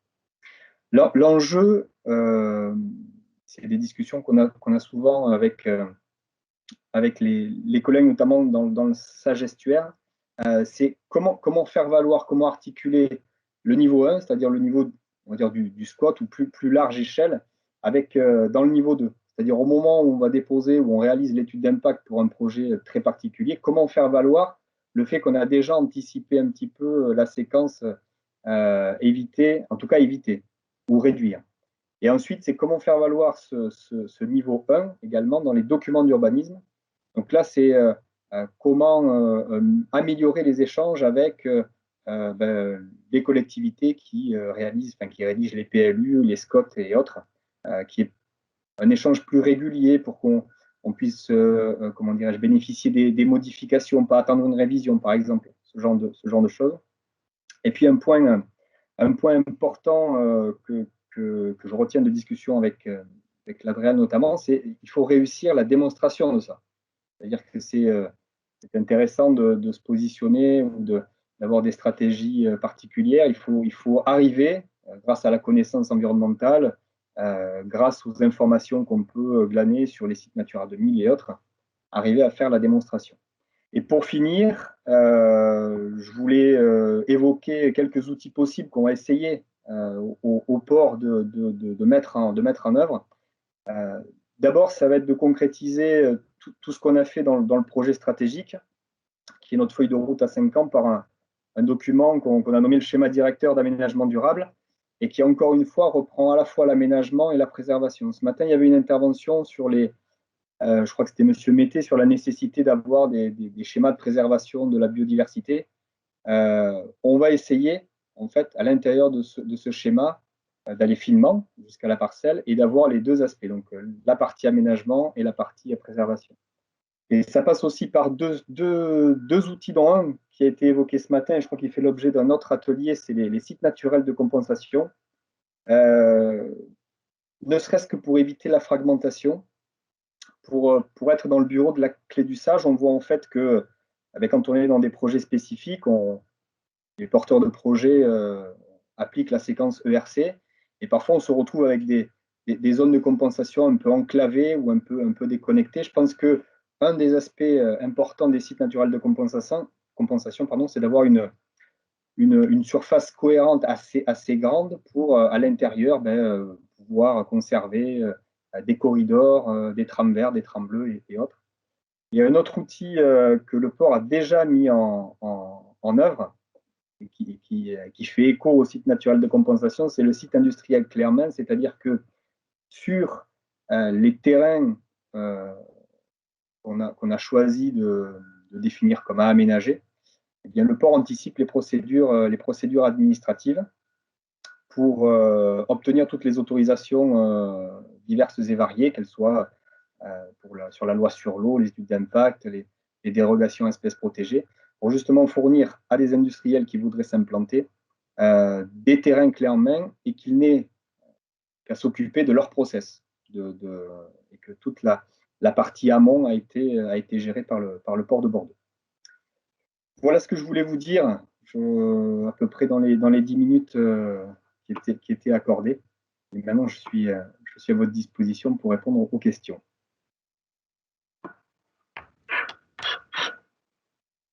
Merci, Monsieur Mas. J'ai un peu d'écho tout à coup, mais alors effectivement, on voit dans votre présentation des cohérences qui se sont dégagées par rapport aux interventions précédentes. Notamment, voilà, vous évoquez une stratégie ERC qui va ensuite se décliner plus finement au niveau projet. Moi, j'entends que la difficulté de cette approche, c'est aussi déjà, quand on définit la stratégie, je dirais de sécuriser certaines incidences, finalement, pour être certain ensuite que le projet, enfin, maîtriser finalement les incidences du projet je dirais, comme vous l'avez dit, en fait, en concevant une organisation du territoire qui permette déjà d'écarter les incidences qui porteraient atteinte aux fonctionnalités des milieux qu'on a identifiés. Absolument. Ouais, le premier objectif de cette stratégie ERC, c'est effectivement d'écarter tout de suite les secteurs à enjeu majeur et de focaliser les terrains à aménager sur les secteurs de moindre enjeu. D'où l'importance de la démonstration, d'où l'importance de la connaissance des espaces portuaires et ensuite de la démonstration là-dessus.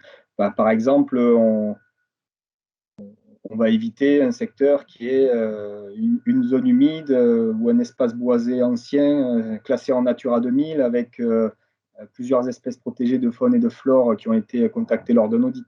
On va plutôt se concentrer sur un terrain qui est une friche portuaire entre deux sites Céveso grévés par des cercles de danger. Même si sur ce terrain, il peut y avoir de la naturalité ou quelques enjeux, c'est plutôt sur ce terrain-là qu'on va décider de mettre à aménager que l'autre, par exemple. Alors, il y a une demande d'intervention. Alors, Grégoire Bex. Oui, bonjour, Grégoire Bex, Société Iméris, on est présent en Charente-Maritime. Et moi, je voulais savoir un petit peu sur votre niveau 1, donc vraiment identifier les secteurs à aménager et donc ceux à éviter. Comment vous arrivez à valoriser ça? Donc, c'est cet évitement qui est évident. Ensuite, au niveau de votre étude d'impact, donc votre niveau 2 et de votre évaluation environnementale.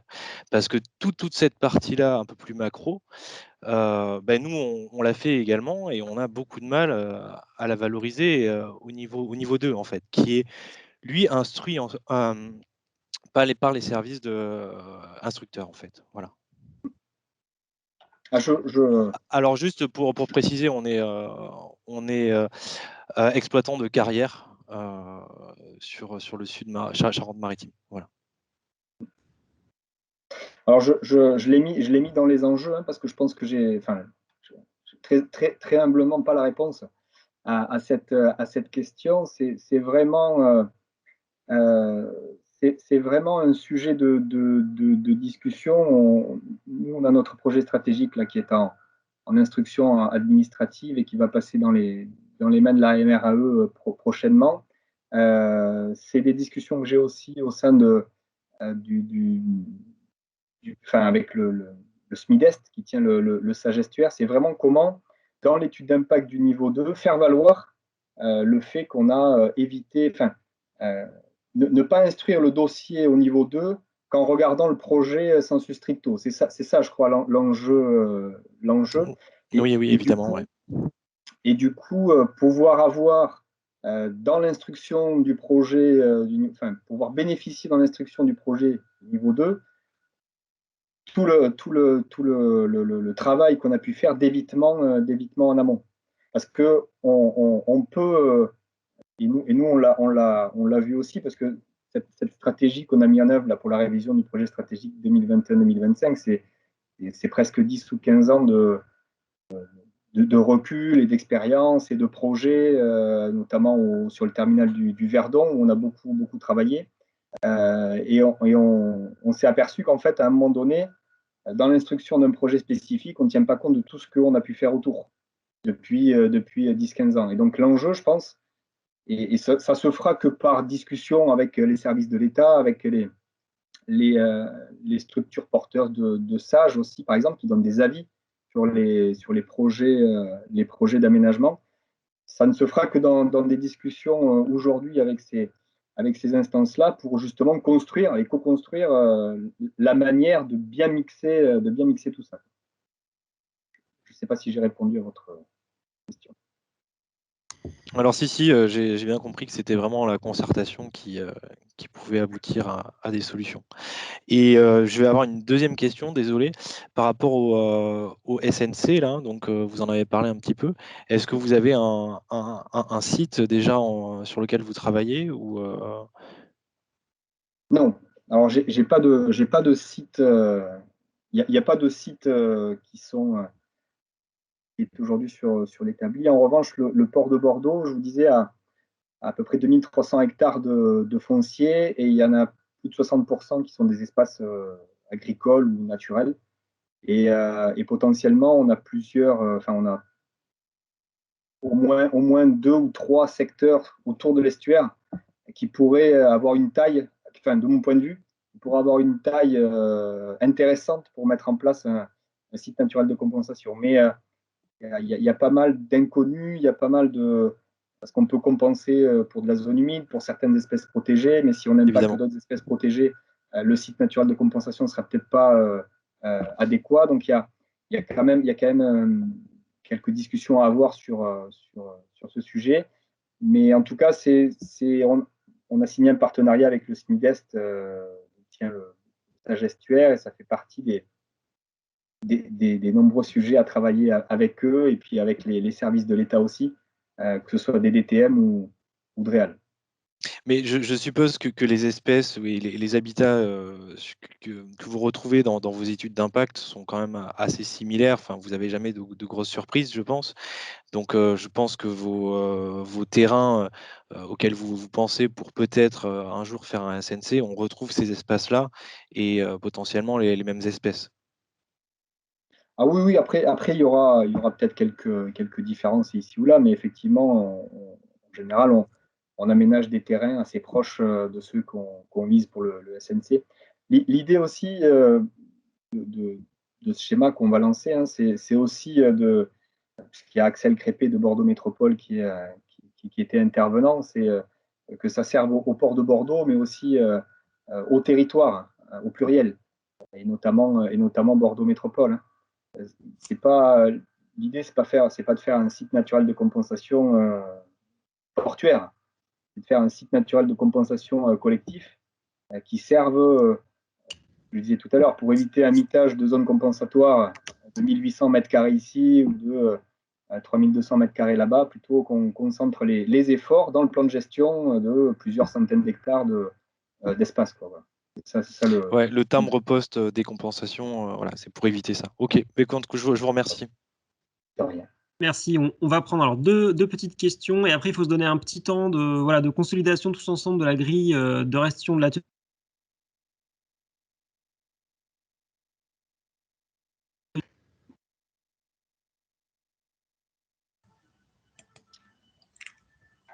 Oui. Ouais. Oui. C'était juste pour témoigner aussi que de l'autre côté de la barrière, disons du côté des missions évaluation environnementale, on a aussi du mal à percevoir effectivement l'exposé en fait de la démarche d'évitement préalable, si vous voulez, au projet. Il y a une difficulté en fait de traduction par les maîtres d'ouvrage en fait de la démarche qu'ils ont effectuée sur les études d'alternatives, etc.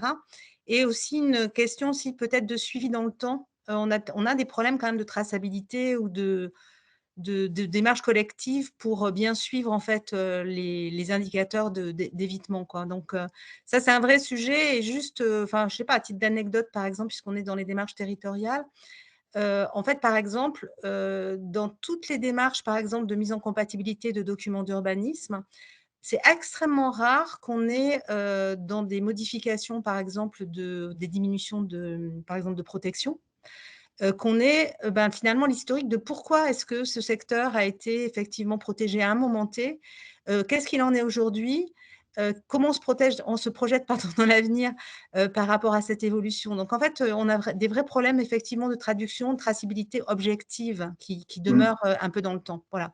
Et c'est un vrai sujet pour que toutes les démarches soient valorisées et que jusqu'au bout du bout, c'est-à-dire jusqu'à l'ADS, enfin, jusqu'au droit des sols, on ait effectivement quelque chose qui concrètement prenne bien en compte les efforts de chacun. Voilà.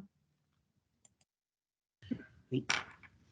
Oui, effectivement, il y a cette notion d'histoire des projets qui prend en compte aussi les scénarios qu'on a écartés, qu'il est important de restituer aussi dans le dossier administratif d'un projet. On peut peut-être passer la parole à Marion Gouraud et peut-être après, M. Mas, si vous voulez réagir, ferait peut-être une intervention finale groupée avant qu'on passe à la consolidation de nos productions aujourd'hui. Je vous remercie d'autant plus que ma remarque concerne ce même point. Je voulais juste élargir en fait le sujet. Il y a effectivement cette difficulté à valoriser ce qui a été fait en termes d'évitement. Je travaille donc chez l'ISEL, concessionnaire de la LGV SEA, et on a identifié une autre difficulté qui est la valorisation, ou du moins l'évaluation pour le coup de nos mesures compensatoires. Donc on arrive sur le dernier volet, à savoir la comparaison des différents diagnostics qui ont pu être faits avant de mettre en place des mesures compensatoires, ou comparer ces mesures compensatoires avec l'impact qui a été évalué. On a aussi cette difficulté de retracer, il me semble, voilà, de faire un comparatif très clair entre la mesure de compensation et l'impact, pour élargir le débat sur effectivement le dernier volet. Il me semble que c'est important de le souligner également. Oui. Oui, effectivement, on rejoint c'est la problématique effectivement je dirais de la compréhension initiale des fonctionnalités de l'espace qu'on a affecté et puis du coup la restitution aussi de ces fonctionnalités. Monsieur Mas, vous vouliez peut-être réagir une dernière fois? Oui, c'était pour confirmer, effectivement, c'est ce que je mettais dans réussir la démonstration ou la traduction. C'est pas facile. Je suis loin d'avoir la réponse et ce sera que dans les échanges avec vous qu'on arrivera justement à trouver le bon fil conducteur pour démontrer tout ça. Et on va prendre cette fois la toute dernière question. Intervention de Monsieur Coulot qui souhaitait intervenir. C'est la dernière. C'était juste pour réagir en effet sur l'évaluation, par exemple, nous, dans le cadre de l'accompagnement de la CE, et c'est vrai que c'est très difficile de valoriser ce que l'on a fait comme accompagnement. Je ne sais pas pourquoi, parce que on l'inscrit pas, mais à un moment, quand on travaille avec les élus, c'est des fois des choses un peu informelles, mais c'est vrai qu'il y a cette progression, et quand on nous a demandé, nous, en fait, d'évaluer cet accompagnement, on a vraiment des problématiques purement méthodologiques pour voir cette plus-value, et pourtant, quand on est soumis, du moins nous, on était soumis un petit peu à obligation de résultat, je dis, voilà, ça c'est un questionnement et que j'ai pas réussi à résoudre. Et, si ce n'est un moment, quand on parle de sites de compensation, en fait, les indicateurs, en effet, c'est de suivre peut-être ces sites de compensation, mais c'est pas. Je pense qu'il faut aller sur une approche globale, parce que ce qu'il y a d'intéressant, on l'a bien vu même pour Natura 2000, on peut suivre les sites Natura 2000, mais c'est intéressant de suivre un peu la globalité, même pas des sites Natura 2000, pour voir est-ce que ça fonctionne bien, ou seulement que les dynamiques naturelles ou autres, on a ce fonctionnement. Moi, je le vois bien, à un moment, on suit sur Natura 2000 des zones, mais on ne suit pas en fait que dans un autre secteur, le maïs s'est développé ou s'est détruit, on a seulement suivi la parcelle qu'on avait investi. Donc il y a quelque chose un peu plus de global multi-échelle en termes d'indicateurs, on l'a bien dit, à prendre en compte. Alors, nous, on privilégie quand même de dire, tiens, s'il y a des sites de compensation, essayons de les intégrer au territoire, parce que ça oblige un peu les collectivités à se pencher là-dessus, parce qu'ils sont souvent à la recherche, en effet, de sites compensatoires externalisés, et voilà, quitte à payer, je vois le département, mais que ça ne soit pas aussi de l'opportunisme, comme on l'a fait à un moment sur les milieux naturels, que ce ne soit pas des sites comme ça, des opportunités foncières. Souvent, c'était le cas. Donc, à un moment, c'est de dire comment on planifie ça, quitte à mettre des zones de préemption et de dire où peut être mobilisé pour ces sites de compensation et éviter le timbre-poste, mais par opportunité foncière. Voilà.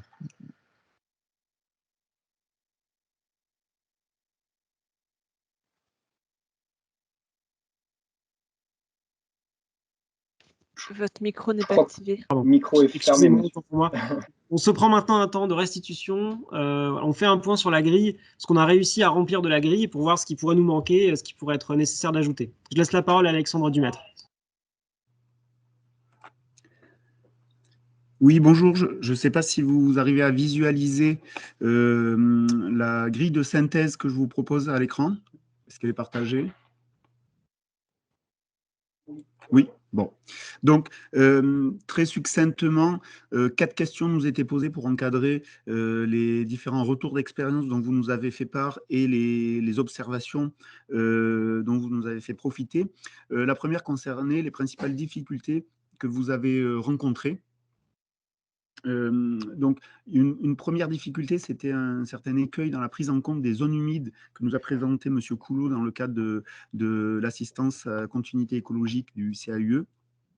Il y a eu aussi ce terme de M. Andrès, à savoir qu'on est plus dans une stratégie ERC qui a été reprise aussi par M. Mas dans le cadre du Grand Port, que on n'est pas tant dans une stratégie globale ERC, à savoir une stratégie à long terme qu'on peut mener sur un territoire, mais plutôt dans l'appréhension de séquences ponctuelles d'évitement, de réduction, de compensation de projets.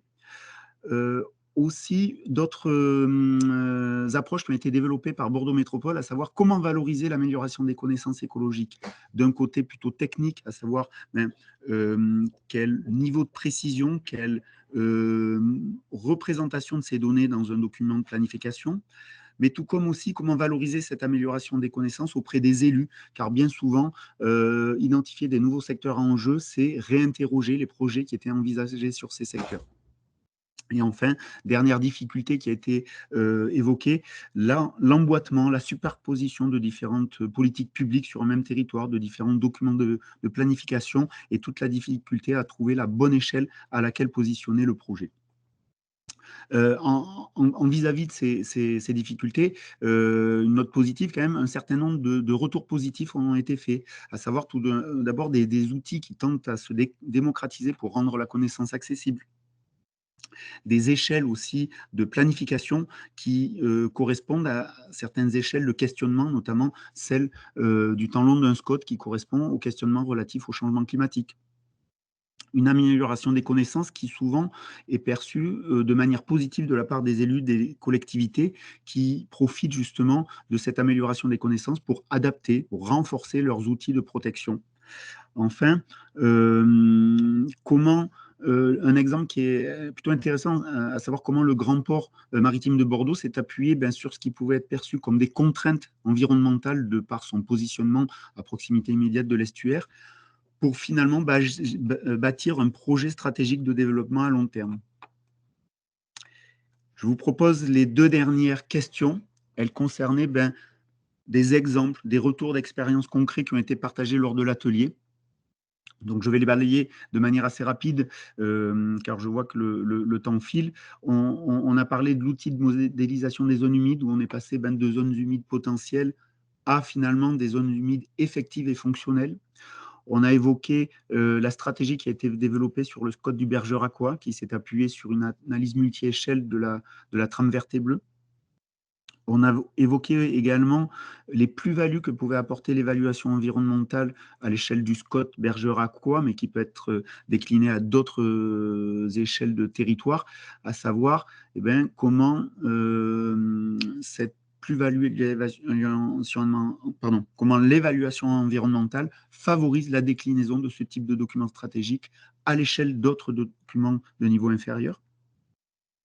On a eu également comme retour d'expérience la stratégie biodiversité de Bordeaux Métropole, qui, à partir d'une amélioration des connaissances sur son territoire, l'a diffusée, puis l'a traduit au sein de son PLU.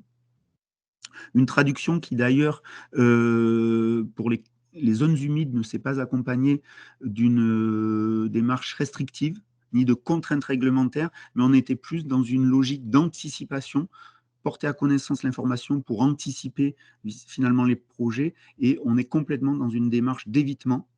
Et enfin, une séquence évitée, justement, qui a été adaptée, puisque le port nous a expliqué que l'immense majorité des secteurs présentaient des enjeux écologiques. Donc, dès lors, comment éviter? Eh bien, on est passé sur une hiérarchisation de ces secteurs, une hiérarchisation des enjeux écologiques, de manière à favoriser les secteurs de moindre enjeu pour l'aménagement. Et finalement, ces différents échanges, ces différents retours d'expérience nous ont permis de mettre en avant certaines perspectives, certaines questions soulevées dans le cadre de la communauté ERC, à savoir un cadre législatif et réglementaire plus exigeant à s'approprier, en termes de gouvernance, quel accompagnement pour accompagner tant les élus que les porteurs de projets. En termes de démarche d'évaluation environnementale, ce qui est ressorti, c'est qu'on a une obligation de démontrer que le choix de moindre incidence écologique a été privilégié, et notamment les derniers échanges mettent en avant l'importance de pouvoir tracer l'historique de certains secteurs, l'historique de certaines protections, et de comprendre aussi, dans la démarche globale d'évitement, quels scénarios alternatifs ont été écartés. Et finalement, un exemple assez intéressant sur le SCOT du Bergeracois, comment une démarche éviter, réduire, compenser est un indicateur, un outil d'évaluation pertinent des limites soutenables de l'aménagement sur un territoire. Enfin, une approche fonctionnelle des milieux à promouvoir, à privilégier. Et enfin, les questions que suscitent de nouveaux outils, des outils tels que les sites naturels de compensation ou tels que le site industriel clé en main dont nous a fait part M. Mas sur le Grand Port.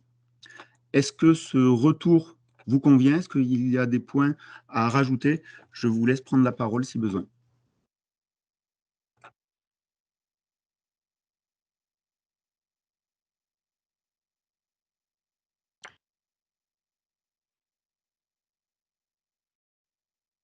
De conclure et de clore l'atelier.